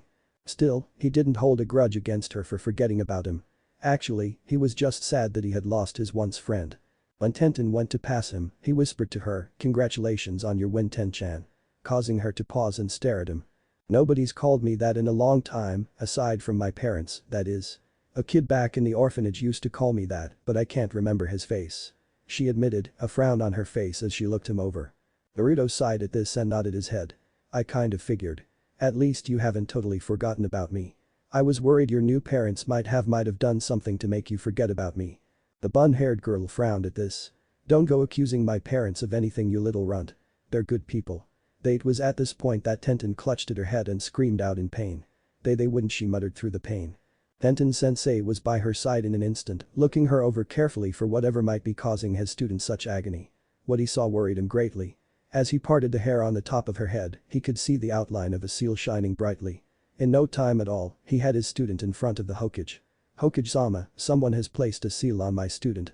Just look at what it's doing to her. Hiruzen frowned as he examined what he could see of the seal through her hair. Humming to himself, he ran his finger along the seal, glad that the girl had passed out, lest her screaming give him a headache. To think people would go so far to ensure Naruto-kun didn't have any friends. Looking into Guy's eyes, Hiruzen shook his head sadly. I'll need to recall Jiraiya for this. He's far better with seals than I am, I'm afraid. When she wakes up, tell her to avoid contact with Naruto for a while and not to think about what triggered this reaction. It's for her own good. I'll tell Jiraiya to return as quickly as he can. Hopefully he doesn't dilly-dally for his own perverse habits like he's wont to do. The eccentric Jonin nodded his head. Please do so. And if he decides to take any detours on the way, please let him know that I'll personally punish him. He may be a Sannin and this village's spymaster, but that will not exempt him from punishment should he act in an unyouthful manner. Tenten is one of my precious students and I don't like seeing her harmed like this. The aged Sandame Hokage nodded before motioning for him to leave. I assure you, Guy, that Jiraiya will be here within the week. He knows better than to cross me when I give him an order. Thank you, Hokage-sama. Guy said before returning to his other students where he laid Tenten down against the wall. Such an unyouthful act must not go unpunished. He said to himself as he thought about who might have put such a thing on his student, hoping dearly it wasn't who he thought it was. Naruto, meanwhile, frowned as he looked at his once friend. So they did do something after all. Doesn't that just figure? He thought to himself with a sigh. What the hell was all that about Naruto? Sasuke questioned, narrowing her eyes on her friend. The blonde shook his head and shrugged. Ten-chan and I were friends when we lived in the orphanage together. It seems someone wanted to keep her from associating with me. But why, Naruto? It's obvious something was done to her, but my question is why? What is it that makes people hate you so much? Naruto shook his head, his expression solemn. I'll tell you later, Sasuke. Not here. Not in front of all these people. Eren piped up at this point. So, it is like I figured then. She said quietly, only being heard by Naruto and his team. Looking into her new friend's eyes, she offered him a sympathetic smile. You've had it rough, haven't you? Before Naruto could say anything in reply, Kakashi made his presence heard. I'm afraid this subject is something best not discussed so openly. If Naruto wishes to discuss it later in a private setting, that's his prerogative. For now, it's best to drop the subject. Despite his dislike of his sensei, Naruto had to admit he was thankful to him at this point. Nodding his head slowly, the whiskered youth smiled at his friends and said, I promise I'll talk to you about this later. Right now, let's just focus on the rest of these matches and study them. You never know who we might end up against in the finals. Naruto's right. Focus on the matches for now. Kakashi said in agreement with his student. Though I wish he wouldn't make such promises. It's best to keep knowledge of the Kyuubi close to the chest. Who versus Sasuke Uchiha? When Naruto looked at who would be Sasuke's opponent, he frowned when he heard the Kyuubi chuckling in his head. What's so funny, Kurama-sensei? Kurama's chuckling slowly came to a stop before he began to speak. That Fu girl. She houses another of my brethren, the Nanabi. If that girl's able to tap into my sister's power, then your friend doesn't stand a chance. Frowning at this, Naruto looked at Sasuke, who had already ventured down to the arena below. Shit. What should I do, Kurama-sensei? Nothing. Just let this play out how it will and hope Nanabi's Jinchuriki isn't the bloodthirsty type. I highly doubt she is, considering the Nanabi's temperament. If anyone's the bloodthirsty type, it's Ichibi's container, that Gaara kid. Ichibi's always been a bit unstable, but that kid just reeks of bloodlust. I'd steer clear of that one until you've improved some. Kurama advised. Looking at Gaara, Naruto frowned and shook his head. Damn. What the hell are so many Jinchuriki doing here? Something about this just doesn't feel right. Your guess is as good as mine, kid. For now, focus on the fight and pay attention to everything this Fu girl can do. It's already a given she's going to win this fight, so I want you to be prepared in case you have to fight her in the future. Got it? I hate to see Sasuke lose like this though. Naruto thought with a frown as he watched the proctor announce the match. You can't win 'em all, kid. You'd be a fool to think yourself invincible. Hopefully her loss here will help Sasuke learn a little humility and prove to her that just because she's an Uchiha, it doesn't mean everything is always going to go her way. It's like that time when you two were fighting that ice girl, Haku. Sasuke couldn't defeat that opponent and yet it did nothing to curb Sasuke's attitude. This should hopefully have the effect she so desperately needs. Something about what Kurama had just said struck Naruto as odd. Wait girl. I thought Haku was a guy. Chuckling could be heard coming from the Kyuubi at this point. No kid, Haku was a girl. She tricked you. Well damn. Not much else I can say about that. I knew she was way too pretty to be a guy, but… Yeah. Just focus on the fight playboy. Kurama teased, much to Naruto's embarrassment. Sure enough, the fight had begun while they were talking. Sasuke had attempted a great fireball technique, but Fu had simply flown over it. Looking at her airborne opponent, Sasuke frowned as she tried to figure out what kind of technique allowed for such a thing. Before she could react, Fu released a bright glowing mist of some kind that blinded her, causing her to wince in pain. Shit. How am I supposed to fight if I can't see her? Before Sasuke could devise some kind of strategy for fighting her airborne opponent, she felt a hard blow to the gut that caused her to spit up a glob of saliva. Shit, she said quietly as she stumbled back a few steps, the pain in her gut not lessening in the slightest. I'm sorry, but you should just give up, Uchiha-san. You can't win. Fu said in an effort to convince her opponent to forfeit the match. I don't want to hurt you anymore if I can avoid it. Scowling at this, Sasuke opened her eyes, Sharingan blazing as she looked at her opponent. I refuse to quit. I need to move forward. I can't let you beat me here. She exclaimed before throwing a few shuriken at Fu. She was shocked when her shuriken just bounced harmlessly off of her opponent. How? You don't need to know. Suffice it to say, you can't beat me, Uchiha-san. That's all I'll say. The mint-haired girl said before she took to the sky again. Once she was airborne, she held up a single hand seal before opening her mouth and spitting out a water bullet, the speed of which worried Sasuke slightly as she did a backflip to avoid the technique. However, when she looked up, she saw several more water bullets flying at her. The female Uchiha cursed as she dodged one after another, only to slip when she landed on some of the water left over from Fu's attacks. Needless to say, this gave Fu her opening, and she took full advantage of it by moving in and hitting Sasuke in the back of the neck hard enough to knock her out. As Sasuke crumpled to the floor, Fu breathed out a sigh of relief before she made her way back to her sensei. Kakashi sighed as he collected his student and laid her against the wall. Well, at least one of you made it through to the finals. I fully expected Sasuke to make it through as well, but you can't win them all. Naruto shook his head at that and said, she was just unlucky this time around. I'm sure that Sasuke will succeed next time. Right now, I just hope I don't fuck up in the finals. I'm a bit nervous, to be honest with you. Eren frowned at hearing this before she wrapped Naruto in a hug. You'll do great, Naruto-kun. I'm sure of it. Besides, you'll probably have some time to train between now and the finals, so I'm positive you'll only get stronger. Have a little more confidence in yourself. The whiskered blonde nodded slowly as he hugged his clanmate back. Thanks, Karen-chan. Still, it's going to be tough. I have to be prepared for whoever I end up facing. Kankuro vs Shino Aburam. Naruto rather enjoyed this fight. Shino was able to quickly deduce that the bundle housed the real Kankuro, while the Tsunagenin they all saw was, in all actuality, Kankuro's puppet. At first, as the Kakachu descended upon the bundle, a great majority of the people there expected it to be a quick victory for the young Aburam. However, Kankuro leapt from the bundle, bug-free, and manipulated his puppet to strike at his opponent with one of his many poisoned weapons. Shino had his Kakachu leech off of the chakra strings connecting Kankuro to his puppet, forcing the Tsunagenin to cancel his technique, lest he get swarmed by the bothersome insects. However, much to everyone's surprise, he managed to quickly send out a single chakra thread that connected with his puppet's head, making it lunge at Shino with a blade protruding from its mouth. Shino dodged, but ended up being scratched by the poisoned blade. However, at this point, Kankuro was covered in the Aburam's Kakachu and was screaming as he tried to shake them off of him. Sadly for him, he was soon rendered unconscious as they drained his chakra reserves dry before returning to Shino. Before the match could be announced in his favor, however, Shino collapsed as well, the poison affecting him deeply. So, with no clear winner, Hade announced the match as a draw before the medics rushed out and carried the two combatants away. The final match of the preliminaries was between Ino Yamanaka of Konoha and Suzumabachi of Iowa. This was a pathetically short match, as Ino was a die-hard fangirl that hadn't taken her training very seriously at all.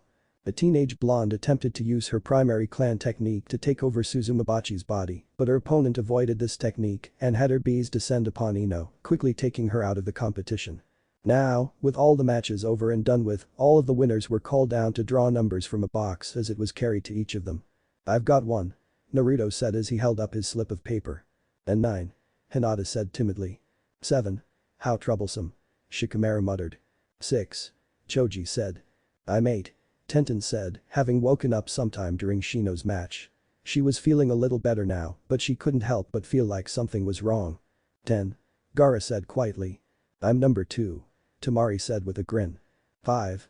Yujito said with a smile on her face. 4. Amoy said. I'm 11. Fu exclaimed happily. That means I'm number 3. How fun. Suzumabachi said. Okay, if you'll please look at this board, you'll see who you're going to be up against in the finals. Hayate said, coughing a couple of times as he spoke. Naruto Uzumaki vs Temari. Suzumabachi vs Amoy. Vegito Nai vs Joji Akimichi. Shikamaru Nara vs Tenten. Hinata Hyuga vs Gaara. Fu vs winner of match number 5. Seeing who he was up against, Naruto shot a glance at Temari, who simply smiled and waved at him. Smiling back, he said, best of luck Temari. I'm looking forward to our fight. Same here. I'm eager to see what you can really do. Temari admitted. It was at this point that the Hokage's voice interrupted their conversation. Congratulations on making it through to the finals of the chunin exam. The finals will be held 1 month from now. Take that time to train hard for your battles and do your village proud.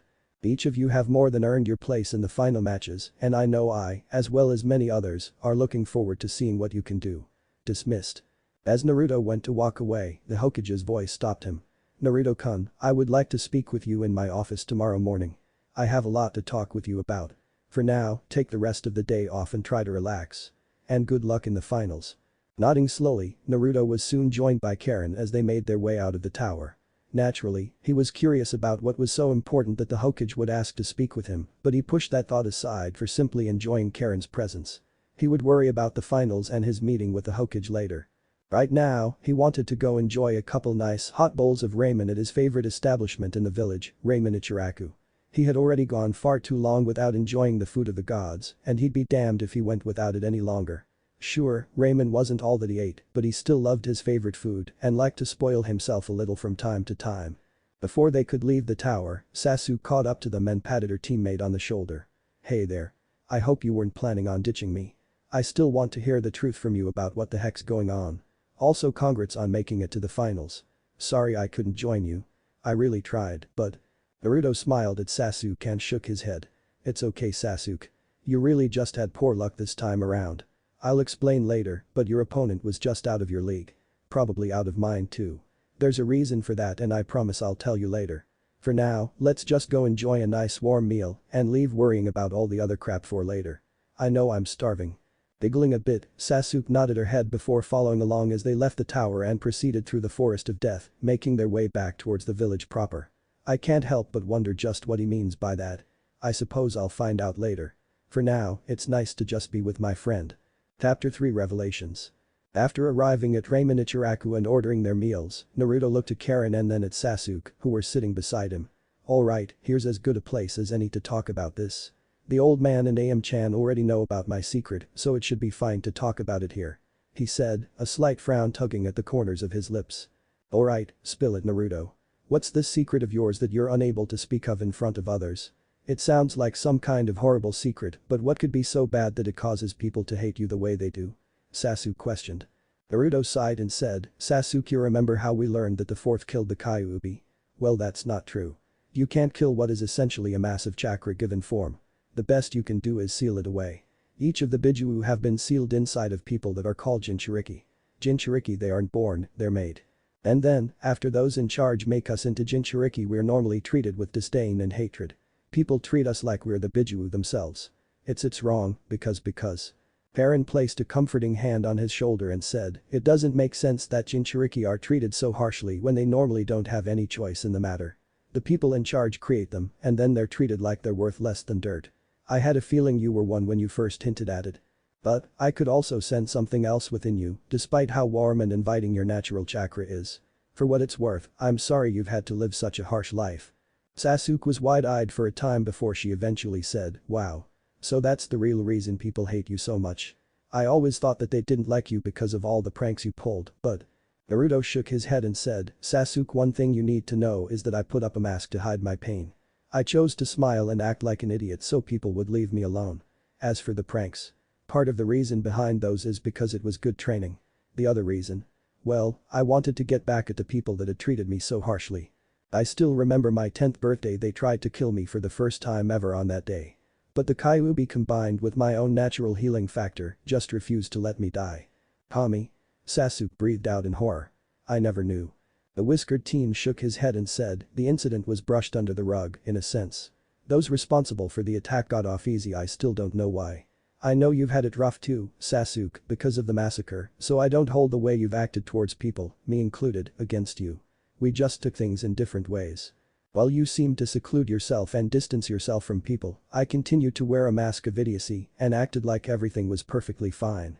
It was either that or try to kill myself again. I've tried a few ways, but when I realized that nothing would work, I decided just to live and deal with it. No matter how hard things got, I just had to deal with it. Karen hugged Naruto and said, I'm sorry. If I could have only been here for you. Naruto shook his head and asked a rhetorical question. Did you know that I didn't even learn about why I was so hated until I failed the academy's exam for the third time? I had to learn from a traitor to the village that I contained the Kyuubi, rather than being told by the Hokage or someone else I felt I could trust. That I should be able to trust. No, I had to learn from a traitor, and in a way that could have gotten me killed. It all made sense though. People seem to think I really am the Kyuubi. After all, the traitor's mindset was that I was the Kyuubi in human form. So if he thought that way, I'm pretty sure the majority of the village seems to believe that as well. And the Hokage feeds me the same bullshit all the damn time.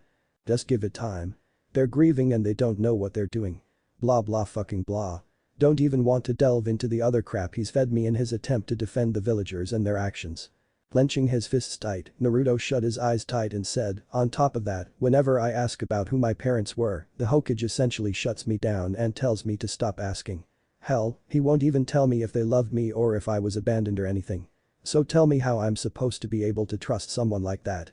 Sasuke frowned and said, damn. A child deserves to know who his parents are, or at the very least that they loved him. At least I got to spend time with my family before they were all killed. You never got that opportunity. That really makes it hard to trust the Hokage if he's willing to do things like that. Tell me about it. Just what else is he hiding, I wonder? Karen said, sounding suspicious of the entire thing. And you had to learn the truth about your burden from a traitor. That's just wrong. Yep. But the traitor's been dealt with. I kicked his ass. But when I asked why he hadn't told me, the Hokage claimed that I wasn't ready to know about my burden yet. He wanted me to have a normal childhood. You have no idea how much I wanted to just leap over his desk and throttle the asshole for that. If he wanted you to live a normal childhood, he wouldn't have let people find out you were the Kyuubi Jinchuriki. Besides that, simply being a Jinchuriki guaranteed you weren't going to have a normal childhood. Karen said, sounding pretty furious at the Hokage in that moment. Sasuke nodded in agreement with his statement before something dawned on her. Wait, you hinted before that that Fu girl was different, is she a Jinchuriki like you? Naruto nodded and said, her, Yujito, and Gaara are all Jinchuriki. Gaara's Jinchuriki has driven him to the point of insanity, I'm afraid. As for Fu. She seems nice enough, but, and I'm sorry to say this, you didn't have a chance in hell of beating her. Hell, she'd probably wipe the floor with me too, despite me housing the strongest of the Biju. She's that strong? Damn. Sasuke said, sounding genuinely surprised. But why are so many Jinchuriki participating in the chunin exams? Is something going on that we don't know about? Karen frowned and thought for a moment before she said, maybe someone is planning an invasion during the exams at some point. It would make sense for some of Konoha's enemies to attack at some point, probably at a moment where they can get at the largest number of people. The finals. The problem is, who's planning to invade and which of the Jinchuriki are going to be the threats? Naruto frowned and shook his head. I think Fu's just here for a genuine chance at becoming a chunin of her village. I'm pretty sure that Gaara is going to be a threat, being unstable as he is. If I had to fathom a guess, I'd say he's the trump card that whoever's invading plans to use. Yujito? I'm not sure. It depends on if Kumo's in on the invasion. But again, my money's on Gaara being the big threat. Sasuke nodded. Makes sense. Sending a psychopathic Jinchuriki out to kill as many people as possible and probably lay waste to the village itself. Yeah, that sounds like a good plan to me. As for Kumo and Yujito. Hell if I know, but I think we should prepare for them as well, just in case. Problem is, how the hell are we supposed to get strong enough to fight them? Before Naruto could reply, Karen allowed a chakra chain to extend from her arm and wiggled it around a bit. If need be, I can try to use these chains to restrain them for a while, but it's not a permanent solution. Compared to other Uzumakis, my chains aren't quite the same. Mine are a bit weaker, but that's probably because I haven't trained anywhere near enough with them before now. I've always focused more on Fuinjutsu and medical techniques. I've preferred to act in a supportive role over all other possibilities. But if there's a danger to your home and I can help in some way, then I'll start training harder than ever before so I can help." Naruto smiled at Karen and said, "Thank you, Karen-chan. If you need help, I'll gladly train with you. I'm planning to do some training of my own during the month. The Kyuubi has agreed to train me for the finals, so I'm planning to work really hard so I don't let him down. I want to become strong enough to protect those dear to me. And I have a few people here in the village that I genuinely care about, so I'll fight to keep them and this village safe, even if I don't care much for a lot of the people here."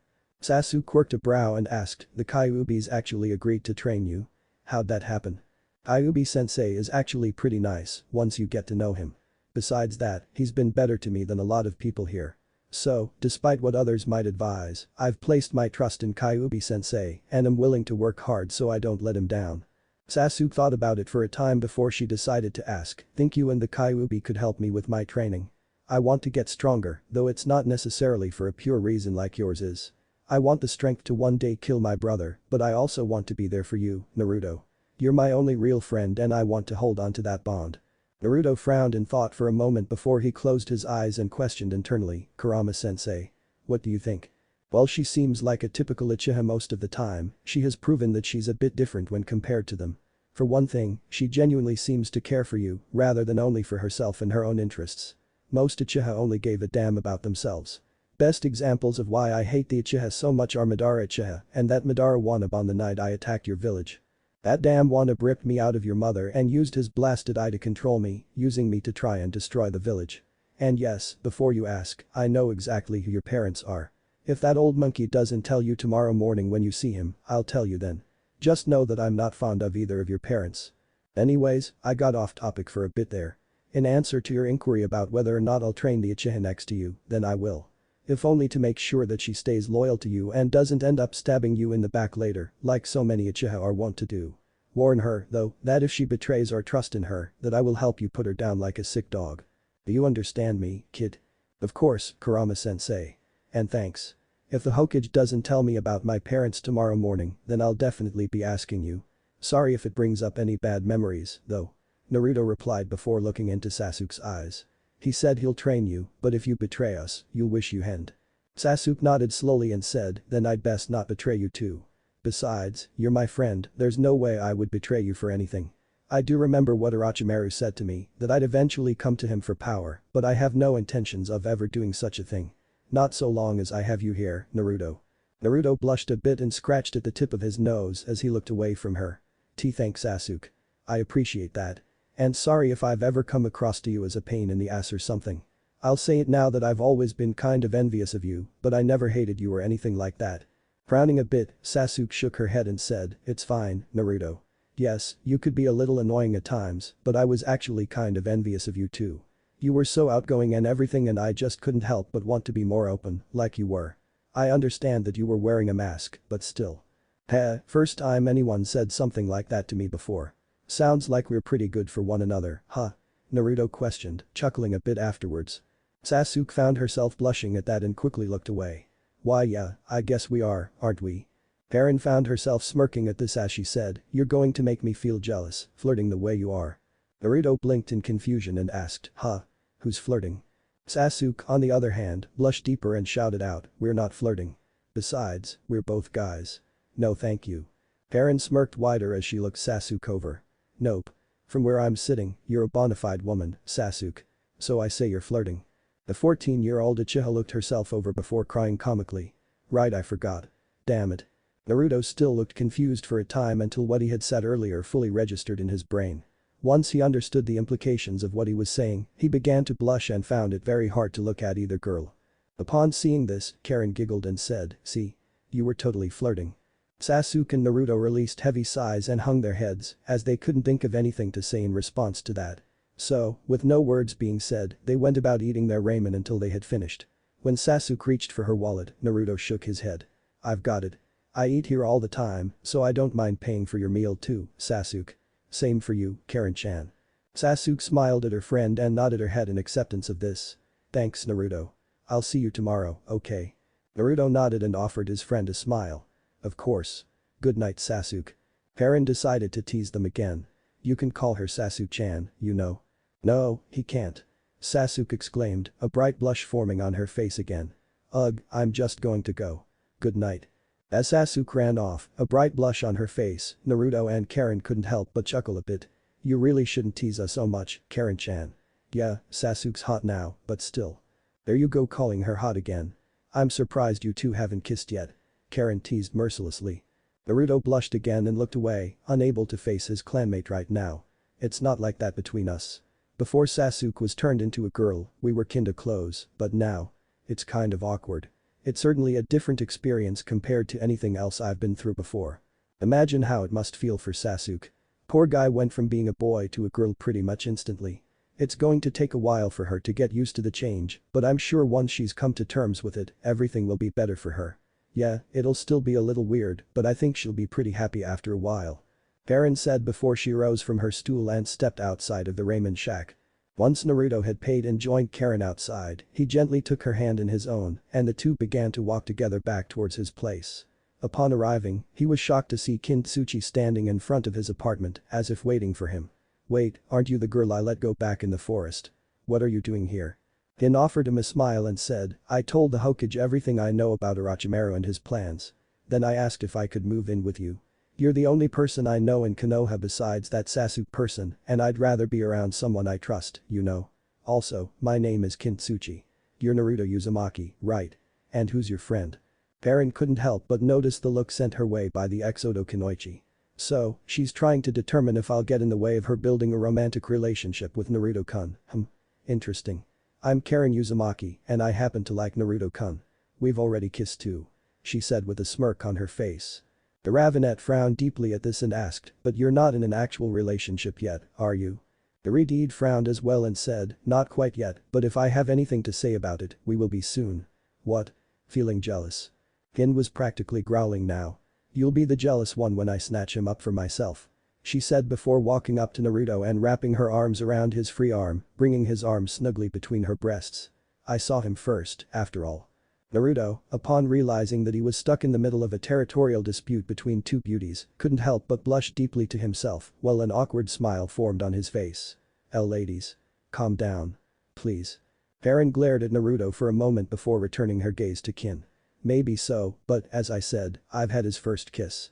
I'd say we have something far more special between us than your feeble connection with him. Growling at the annoying Redeed, Kin tugged on Naruto's arm and said, come on Naruto-kun, let's go get some sleep. Maybe we can even cuddle. It's bound to be nicer than spending time with a flat-chested bimbo like her. Eyes twitching, Karen turned Naruto's head to face her and she leaned in, kissing him passionately on the lips, causing him to blush badly, while Kin was practically frothing at the mouth. Clutching tighter to Naruto's arm, Kin growled out, I'm glad to be away from that pathetic village full of monsters. Now I'm here and I plan to make Naruto mine. Nobody's going to come between us. Naruto winced as it felt like they were going to pull his arms out of their sockets. Girls. Enough already. I'm not some rope you use in a tug-o-war game. Karen-chan, I like you. I like you a lot. But at the same time, I want to get to know Kin-chan as well. I want you both to get along, okay? Anyways, I'm kind of tired, so can we all just go in and get some sleep? I'll let you girls have the bed. I'll sleep on the couch. Okay. Both girls looked at each other before nodding in agreement over something. If we're all going to sleep together in the same apartment, then we'll just have to share the bed, all three of us. We're going to cuddle and that'll be that. No arguments. Kin said. Naruto sighed, but acquiesced to their request in the end. And so, together, they ventured into Naruto's bedroom where the girls quickly stripped down to their unmentionables, leaving Naruto a blushing, stuttering mess. When they ordered him to strip as well, he was nervous to comply, but he eventually stripped down to just his boxers and climbed into bed, the girls lying on either side of him, both clinging to his arms and pressing themselves against him in such a way that he was having a hard time keeping a certain part of his anatomy down. I'm not sure whether I love my life right now or hate it. The next morning. As Naruto awoke the next morning, he could immediately feel a few somethings brushing up against his morning wood. A deep blush quickly found its way onto his face as he tried to figure out some plan to get out of this awkward situation before anything strange could happen. Sadly, before he could so much as move an inch, both of the teenage beauties beside him began to stir awake, their hands brushing against his rock-hard erection. Upon realizing what they were touching, both young women blushed and quickly backed away from Naruto. Sorry Naruto-kun. Kin exclaimed, sounding pretty embarrassed. He's pretty big. Makes me wonder how good he is with it. She thought with a perverse giggle. Karen was having similar thoughts and was giggling as well. Looks like someone's happy to see us. She teased. Naruto covered his face with his hands and let out a deep groan. Please, don't tease me. Just let me get showered and dressed so we can be on our way to see the Hokage. I'd like to get that stupid meeting out of the way. He said, trying not to look at the two scantily clad women. Hin smirked as she looked at him, but she decided to spare him some misery, if you could even call it that. So, climbing out of bed, she put her clothes back on and blew him a kiss. I'm going to go next door and take care of a few things. Then I plan to come with you to see the Hokage. Try not to miss me too much while I'm gone. She teased with a wink before she left the room. Karen, not wanting Kin to get one up on her, leaned in close to Naruto and whispered in his ear, want me to join you in the shower, Naru-kun? I could wash your back for you. Before Karen knew it, Naruto was out of his bed, through the door and into his bathroom. Seeing how he reacted, Karen couldn't help but giggle to herself hysterically. Oh Naru-kun, you're just too easy to tease. Hokage's office. Naruto, Kin, Karen, and Sasuke were all standing before the third Hokage in his office. The reason for Sasuke's presence is really quite simple. She had been on her way to Naruto's apartment so they could train together when she came across Naruto with two lovely ladies on his arms. Strangely enough, she felt a foreign feeling when she saw them together with Naruto, but she couldn't place what this feeling was, exactly. So, pushing that aside, she chose to walk with them to the Hokage's tower and then his office, willing to wait to train until after the meeting. Looking around at the four in his office, Hiruzen frowned for a moment and said, I was under the impression that it would just be the two of us, Naruto-kun. Naruto shook his head and said, I trust them, Hokage-sama. I'm sure that whatever you wanted to talk to me about will be safe with them. So what's up? The third Hokage looked around at everyone for a moment before he ordered his Anbu to leave them. Afterwards, he activated a silencing seal to keep those outside from hearing what they were about to discuss. Very well, Naruto-kun. As you no doubt know by now, you are a member of the Uzumaki clan, one of the very last in existence. So I'll talk to you about them first, and then I'll get into the meat of the conversation afterwards. Seeing Naruto and the others remaining silent, Hiruzen nodded his head in thanks before he began. Naruto-kun, the Uzumaki clan were highly recognizable by their signature red hair. Almost all Uzumaki had red hair and, well, the majority of them were quite, feisty, let's say. Uzumakis could have wild temperaments, and it made approaching some of them a tad difficult. However, they were masters of Fuinjutsu, the sealing arts. They were also known for their large chakra capacities and for having such dense chakra that they could manifest certain chakra constructs. Finally, the Uzumakis had their own village, Uzushiogakure. They were allied with Konoha, and we failed them in their time of need. They were attacked by a joint alliance between Kumagakure, Iwagakure, and Kurigakure. Even now I don't know just how they gained access to the Isles of Uzushiogakure, as the Uzumakis had such a powerful barrier in place, and they had a natural defense in the form of raging whirlpools that surrounded the island. Personally, I think someone betrayed them, and I've got a damn good guess as to who it was, too. If I had proof, I'd nail the son of a bitch right now for everything he's done, but he's so good at covering his tracks, it's ridiculous. Naruto frowned at this and asked, who do you think it was that sold out my clan? And why weren't we taught about the Uzumaki clan in class? Why did I have to wait to find out until I met Karen-chan? Hiruzen sighed and rubbed the bridge of his nose out of a mixture of frustration and tiredness. His name is Danzo Shimura. He's a warhawk and claims he's a patriot of Konoha. He claims to have the best interests of the village in mind and that everything he does is for Konoha. Problem is, everything he does only benefits himself. He's a greedy, evil son of a bitch, and he's done nothing but cause problems not just for me, but for the village as a whole. If he had his way, we'd always be at war until either our village was destroyed or every other village finally submitted to us and accepted us as the superior village. Suffice it to say, Danzo is not a good guy. As for why you didn't learn about the Uzumaki clan in the academy curriculum, the answer to that is quite simple and highly disappointing. Danzo, Hamura, and Kaharu helped pass a motion to wipe our affiliation with Uzushio from the records. They made sure that the Uzumakis would never be remembered in our village, and yet everyone still wears their symbol on their flak jackets. This decision of theirs only cements the possibility of Danzo being involved in Uzushio's downfall. Naruto scowled at this and said, if you don't manage to get any evidence on him soon, then I might as well just kill him before he can cause any more harm. I'm not pleased to hear this, Hokage-sama. Hiruzen sighed and nodded his head sadly. I understand, Naruto-kun. However, I have more to tell you. I know I should have told you this information a long time ago, but sighing again, he closed his eyes and said, Naruto-kun, your parents were Minato Namikaze and Kushina Uzumaki. And yes, that Minato. Naruto's eyes went wide as he immediately looked at the fourth Hokage's portrait hanging on the wall nearby. And my own father sealed the Kyuubi into me, he cursed me to this life of utter hell. Why? The third sighed and shook his head sadly. Naruto-kun, I can't begin to explain the reason behind Minato's decision. I'm not him and I cannot understand the way he thinks or rather, thought. However, I am quite positive that your mother would never have wanted to seal the Kyuubi within you. She's the type of person that would rather have taken the beast with her to the grave.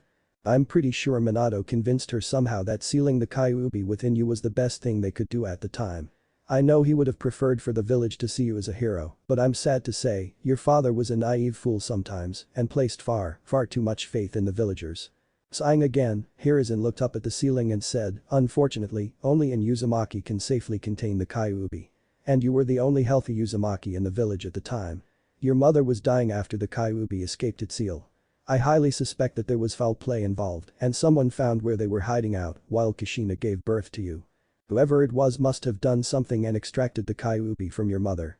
I don't know why anyone would do such a thing or who would have such a vendetta against Konoha that they'd unleash that beast on our village, but… HMPH. Whatever the case, what's done is done. What I really want you to hold on to when you think about them is that those two loved you very much. They were so excited to give birth to you. They were positively giddy at the thought of raising you and being a happy family. I wish they could have been here to do just that. But they aren't. All because of the events of that night. Naruto remained silent for a while, just trying to process everything he had just learned. Before he could utter a word, however, Sasuke spoke up. So why are you only just now telling Naruto about his parents? Shouldn't this conversation have taken place ages ago?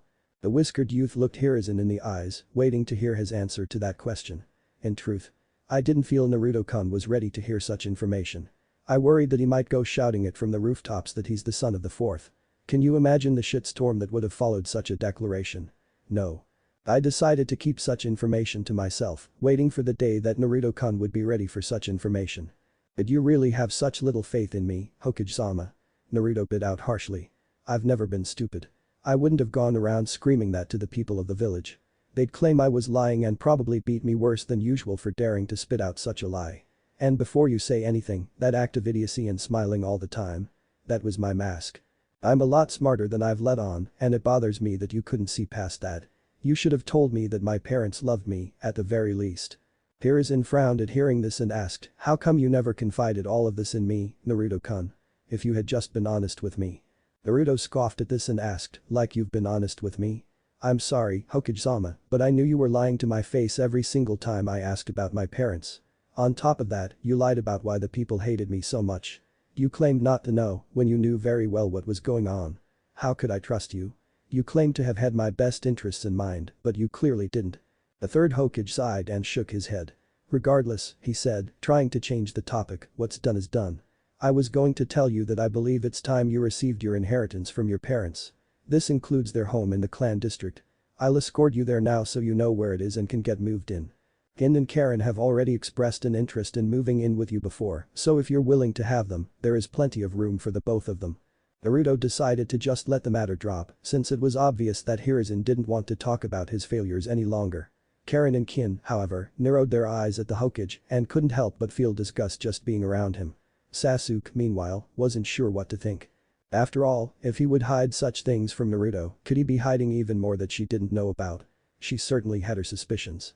Still, they followed after the third until they reached Naruto's new home. Staring at it through the gate, he couldn't help but be in awe. Wow. He breathed out. It's amazing. But it is, Naruto-kun. Now, there is a seal on the gate that's attuned to the blood of your parents.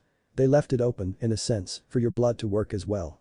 They included that after it was confirmed that Kushina was pregnant with you. So, simply use a bit of your blood to open the gate and we can go inside.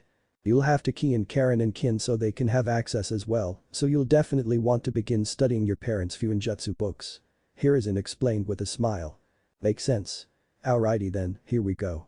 Naruto said before he bit his thumb hard enough to draw blood. Smearing a bit of blood on the seal, he watched as the gate swung open, allowing them entrance into his compound. Hiruzen led them up to the door and withdrew a key from his pocket. Unlocking the front door, he allowed the genin to enter before he did. Once inside, he looked around with a nostalgic smile on his face. It's been quite some time since I was last here. It still looks the same as it did before they passed away. Karen looked around and said, it looks like seals are in place to prevent dust from accumulating and to withstand the passage of time. Pretty impressive work. I wonder though, which of them designed these seals? The Hokage chuckled a bit and said, they both did. Minato-kun and Kushina-chan were both seal masters and often worked together when designing new seals to be used. Eri nodded in understanding before she left to go and explore, Kin following shortly after. Naruto looked around at what he could immediately see and couldn't help but notice a few pictures hanging on one of the walls nearby. There were pictures of his parents, and in some of them he noticed a white-haired man that seemed to be rather tall as compared to most people. Frowning at this, he turned to Hiruzen and asked, "Who's that guy with my parents?" Hiruzen looked at the person in the photos and shook his head sadly. "That boy is Jiraiya, one of my old students. He also happens to be your godfather. He may not have been there for you growing up, but he does send a monthly allowance for you." Naruto clenched his fists tight and asked, "I have a godfather? And he's never bothered to come see me even once. I don't care if he's the one sending me money, the least he could have done is come let me know that somebody fucking cared about me." The aged Hokage sighed and said, "I understand, Naruto-kun. Unfortunately, part of the problem is the fact that he runs this village's spy network. But that doesn't excuse his negligence whenever he was actually here in the village. I tried to advise him to see you from time to time, but he never did. And for that, I am sorry. Let me guess, he'd rather spend his time doing something else, wouldn't he?" Naruto questioned irritably. Screw his godson, he had more important things to do than make sure his godson was loved and grew up properly. Well, screw him. I don't need someone like that in my life. Hiruzen sighed again. "You know those books you've seen Kakashi and I read? Jiraiya is the author of those books. His favorite thing to do is peep on women in the hot springs. I do believe that whenever he's been here in the village, that's where he's always gone after reporting to me. So, yes, I do believe that he felt that was more important than seeing you. Again, I am sorry, Naruto-kun. I should have insisted harder that he see you, but it's not your fault. He'd rather be a peeping Tom than a good godfather. At least you tried," Naruto said. "You're not perfect and you've certainly made mistakes, but you tried on some level." The Hokage gave Naruto a small smile and said, "If you'd like to meet him, I have ordered him to return to remove that seal from your friend, Tenten. I plan to keep him here in the village for a while." Naruto shook his head. "No. If he can't make the time to come see me, then I don't need him." Sighing, Naruto looked into Hiruzen's eyes and said, "Kakashi has been a negligent teacher, Hokage-sama. He focused primarily on Sasuke and ignored Sakura and me. All he's taught the two of us is the tree climbing exercise. He's also tried to drill in us the importance of teamwork, but..." Sasuke sighed and spoke up at this point. "Sakura's been the big disappointment there. She'd rather fantasize about me and try to get in my good graces by beating on Naruto and putting him down, thinking it would please me. Sakura refuses to work with Naruto, and I always refuse to cooperate with her. Naruto and I can work together alright, but I'll admit I've been a pain to work with. Still, we're capable of working together when we needed to. Still, I have to say that when you assigned us to Team 7 to work under Kakashi, you made a mistake, Hokage-sama. I really don't think Kakashi's sensei material. He just doesn't care. Is he now? I expected him to take training the three of you far more seriously, but if you truly feel that he's failed you as a sensei, then sighing, Hiruzen rubbed the bridge of his nose for a moment. Ugh. I truly thought he would be good for you. And I thought the three of you would become a great team, but..." Taking a moment to think on it, Hiruzen shook his head and said, "I'll have a talk with Kakashi. I'd very much like to see how he justifies his negligence as a sensei. I'm disappointed that he hasn't done anything to snap Sakura out of her fangirl tendencies. She's turned out to be one big disappointment. So has Ino Yamanaka for that matter. I truly believe that she and her teammates would prove to be just as capable as their parents were. But..." Naruto sighed and shook his head. "Yes, she's just as much of a fangirl as Sakura is. I highly doubt she's taken her training all that seriously. That and the two of them are dieting, which isn't very smart, especially if they want to become capable kunoichi." Groaning, the aged Hokage shook his head in disappointment. "Looks like I need to have a talk with my son as well. Damn it." Sighing, he looked at Naruto before he walked over to the nearby table and pulled out some scrolls and letters. Placing them upon the table, he turned back to Naruto and said, "Those scrolls contain your inheritance. The letters were left for you by your parents. I'll leave you to it. I need to have a talk with a few jonin and see what the hell their excuses are for their failures. Take care, Naruto-kun." Naruto watched as the Hokage left his home before he turned to stare at the items left behind for him. Before he could peruse their contents, Sasuke tapped him on the shoulder. Turning to look at her, he saw her fidgeting in place nervously, unable to look him in the eyes. "Sasuke. What's up?" Building up her nerves, Sasuke looked into Naruto's eyes with a small, barely noticeable blush on her face. "Naruto, I'm tired of living on my own in the Uchiha compound, in the house where my parents died. It's lonely and all it does is bring back all kinds of memories that I don't want to continue reliving. So Kami, this is harder than I thought it would be." Sighing, Sasuke closed her eyes and said, "Please let me live with you." Naruto blinked a couple times as he tried to register what Sasuke had just requested. When it finally pieced together in his mind, he blushed and looked anywhere but at her. Scratching lightly at the tip of his nose, he said, Sure. I don't have a problem with that. It certainly looks like I've got plenty of room here, so I don't see anything wrong with your request. But, are you sure? Knowing what you do about me now, you have to know that the people won't take you living with me very well." Sasuke scowled at this and flicked her friend in the nose. "Do you think I care about what they think? All they do is try to suck up to me, and it's annoying as hell. If they try to convince me to move out, I'll just tell them to fuck off. I like you, Naruto. You're my best friend and I'd feel better if I stayed here with you than living on my own a moment longer. So if you're willing to put off reading those letters for a bit, let's go get my things so I can get moved in." "Sure. Just let me ask Karen-chan something real quick." Naruto replied before he prepared to go off in search of Karen. He didn't need to leave the room, however, as both Karen and Kin came into the room just seconds later. "This isn't a normal house, it's way too big. It's like a damn mansion." Kin exclaimed excitedly. "I can just tell I'm going to love it here." Naruto chuckled a bit and nodded his head in agreement. "I'm looking forward to living here as well. It's a big step up from where I used to live. That apartment was a horrible place to live." "Speaking of your apartment, we need to go get everything packed up and moved in here," Karen said. "Then we need to get Kin and me added to the security system so we can come and go freely. Speaking of which, I was hoping you could help me figure out the seal so we can link you three into the security system. Right now, without training in Fuinjutsu, I have no idea how to do that," Naruto said a bit awkwardly. "I was also hoping you could help me learn Fuinjutsu. My parents were obviously skilled in that art, so I'd like to become even better than them at it." Karen smiled at him and nodded her head. "Of course I'll help.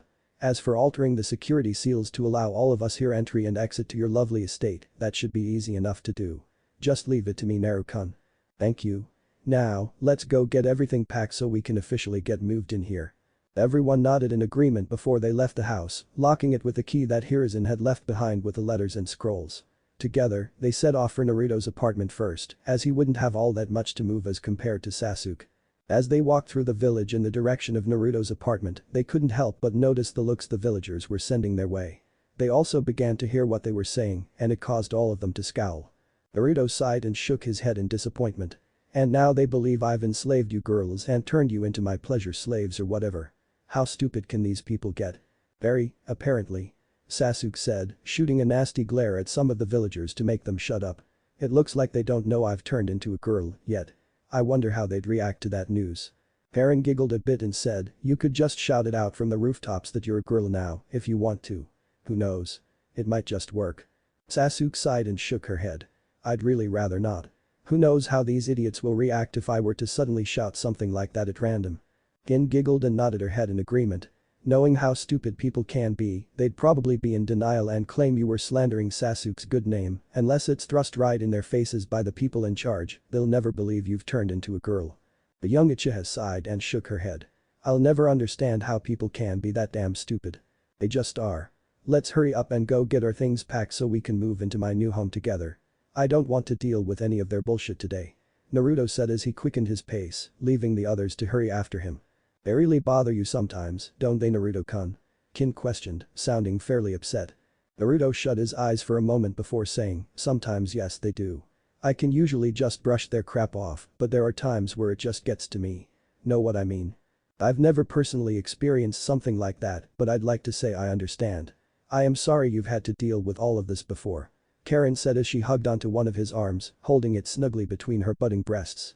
"Thanks, but it's okay. Well, as okay as it can be, I suppose," Naruto said with a shrug. "We should hurry up though. I'd like to see what my parents left for me and I'm also looking forward to getting some training in." And with that, everyone nodded in agreement before they hurried off towards Naruto's apartment. The next day. The large white-haired man with a horned headband with the kanji for oil on it was currently standing in the Hokage's office, looking at Tenten curiously. His sensei, Hiruzen Sarutobi, had explained the situation to him, and the more he looked at the seal hidden under Tenten's hair, the more his scowl deepened.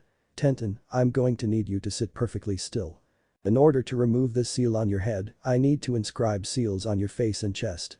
The process could take a while, so, despite how you may feel, I need you to remove your top and allow me access to your skin unhampered by your clothes." Tenten frowned at this and asked, "Do you really need me to take my top off?" Can't you, just inscribe the seals on my face or something? Jiraiya shook his head and said, no Tenten. This is no time to be embarrassed. I've seen plenty of women without their tops before, so seeing you without yours won't affect me, I promise. Besides that, when it comes to seals like this, I'm a practiced professional.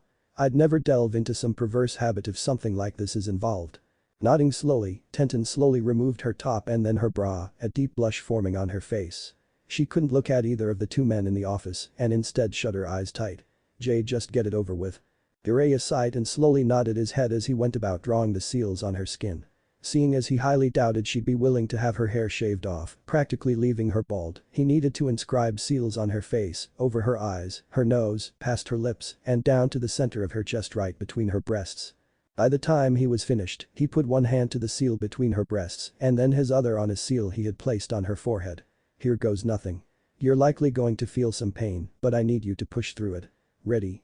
Right as Tenten went to say that she was ready, Jiraiya surprised her by activating the counter seals. Wincing in agony as they went to work, she soon slumped forward against Jiraiya. Finishing up, Jiraiya watched as the seal atop her head was destroyed.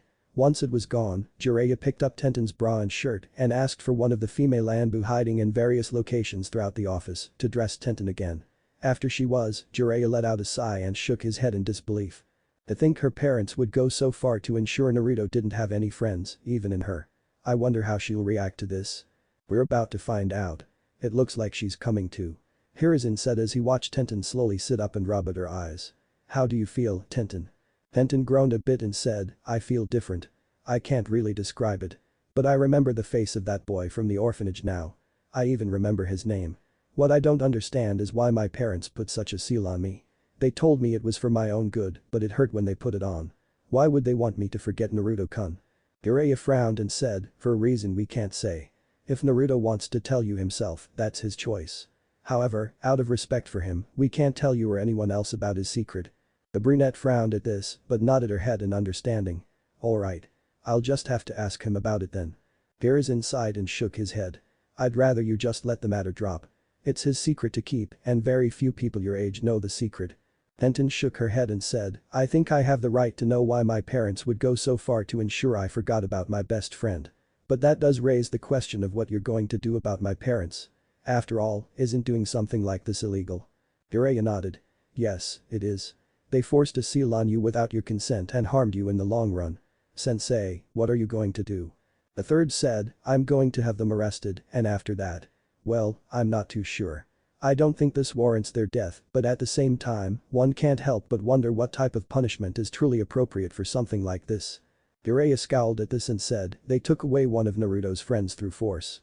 They practically crippled their adopted daughter. I'd say this constitutes as child abuse on some level. I'd throw them away so they could rot in a jail cell for the rest of their lives. If you don't do something about them, I will. Tenten frowned and said, please don't kill them. They aren't bad people just. Hiruzen sighed and shook his head. The best I can do is exactly as Jiraiya-kun said. Lock them up and throw away the key. It doesn't matter how good they've been to you, they committed a crime and need to pay the price. The brunette sighed, but nodded her head in understanding. I know. Is there any chance I could meet Naruto-kun and see what he's like now? All I've got to go on is my early childhood memories and what little I've seen of him since the beginning of the chunin exams, which really wasn't that impressive. The Hokage smiled at her and nodded her head. Of course you can. I warn you that he's got 3 young ladies living with him, one of which is the recently transformed Sasuke. Before you get the wrong idea, he's not some lecherous pervert. He's actually a very well-behaved young man and he's proven to be far smarter than even I expected. And despite everything that he's been through, he's become a fine, young man. I fully expect him to become stronger and stronger in his effort to achieve his dreams and protect those dear to him. I bet he'll surpass me, given enough time, of course. You've really got that much faith in him? Tenten questioned unsurely. I'll admit, it's impressive that he's made his way through to the finals, but… Jiraiya shook his head and said, Naruto's been dealt a bad hand in life. His sensei has been a neglectful asshole that couldn't be bothered to train Naruto properly, only focusing on that Uchiha boy or girl now, I suppose. In the academy, he was being sabotaged, though I don't know why sensei didn't do something about that when he did get proof such a thing was happening. At this, Jiraiya glared harshly at Hiruzen before returning his attention to Tenten. So you see, Naruto's not entirely at fault for his subpar skills as a shinobi. He's had to train himself so far and you can only get so far without proper guidance. So I plan to approach him soon and invite him to learn under me. I just hope he accepts and doesn't try to do his on his own. He needs guidance if he wants to be able to take on the other chunin hopefuls in the tournament. Really? Naruto-kun sensei really hasn't trained them? How the hell did they get through the first 2 tests without any real training? Are you sure about all of that? Cause that only makes me more suspicious of what this secret of his could be. Tenten questioned as she folded her arms across her chest. Here is inside and nodded his head. Yes. Kakashi-kun hasn't been a good sensei to his team. He did nothing to curb Sakura's fangirl tendencies. He didn't reprimand her for her abuse of Naruto-kun. In fact, the only one he bothered to teach at all was Sasuke. I have a feeling he's doing that in an effort to honor his late teammate's memory somehow, but he's failed tremendously as a Jonin sensei. I'm considering removing him as Team 7 sensei and putting someone more capable in charge. I'm also thinking about removing Sakura Haruno from that team and swapping her for someone else. However, I can't seem to figure out who to replace her with and which team I should put her on. Tenten frowned at this and shook her head in disbelief. She's a mockery of a kunoichi. She makes us real kunoichi look bad. I'd simply remove her from the ninja corps. Entirely, but the choice is yours, Hokage-sama. Now, can someone please take me to Naruto-kun? I want to meet him. Jiraiya nodded. Have to say, I agree with you. Enough about that, though. Let's get you over to Naruto-kun's new home. You're going to be surprised. He said, smirking at her as he led her out of the office. Once he was alone again, Hiruzen rubbed at the bridge of his nose and sighed. Jiraiya-kun, you're only going to piss Naruto off more. He wasn't exactly happy when he learned about you. Naruto. Naruto was currently sparring with Sasuke, as per Kurama's suggestion. He apparently wanted to see what areas the two of them needed to improve in and watched from a Kyuubi-enhanced shadow clone as the two of them duked it out. Yes, Kurama had instructed Naruto in how to make a shadow clone puppet of sorts for Kurama to inhabit and instruct the two of them. Well, for now, as Karen and Kin had both asked him for guidance as well. Damn puppy dog eyes. Whoever invented that curse technique had best be rotting in hell. After a while, Kurama called a stop to their spar and looked between the both of them. Alright, I do believe I've seen enough, at least in the form of Taijutsu. Naruto, we're going to need to get you a proper form of Taijutsu that fits your battle style better. Right now you're pretty much a brawler without much real form to speak of. Sasuke. You rely too much on countering an opponent's move and then when you get frustrated, you seem to throw out all form of combat in effort to strike your opponent by any means necessary. So we'll need to work on your patience and your temper before we really get into the juicy bits of training. Nodding in understanding, they were about to speak when they heard a strange humming sound. Karen, recognizing it for what it was, said, "It looks like we've got company. They're waiting at the front gate." Kurama sighed and said, "Go greet your guests. Once they're gone, I expect you four to work even harder to make up for time lost." "Of course, Kurama-sensei." They each shouted before they walked off to go and greet their guests. However, as they neared the gate, Naruto began to recognize the man standing there and couldn't help but clench his fists tight. "Jiraiya. That is your name, right?" he asked as he opened the gate. Jiraiya nodded and with a smile, said, "Yep, that's me. Jiraiya the Great. How have you been, kid?" Twitching angrily, Naruto began to chuckle darkly as he said, "I'm going to kick your ass, damn it." The white-haired man blinked at this and asked, "I'm sorry, I didn't quite catch that. What did you say?" Glaring into Jiraiya's eyes, he didn't speak. Instead, he punched the older man in the as hard as he could, watching as he crumpled to the ground in the fetal position as he cradled his jewels. "I said I'm going to make you suffer, you wretched jackass." Tenten could only blink in shock as she watched all of this unfold. Just what the hell did I walk into? What if female Sasuke kidnaps Naruto Chunin exams council bashing, and thanks for watching my video till the end. If you enjoy this content then do consider subscribing to my channel and leave a like if you guys need the next part, comment down, and thanks for watching the video and see you guys in the next video.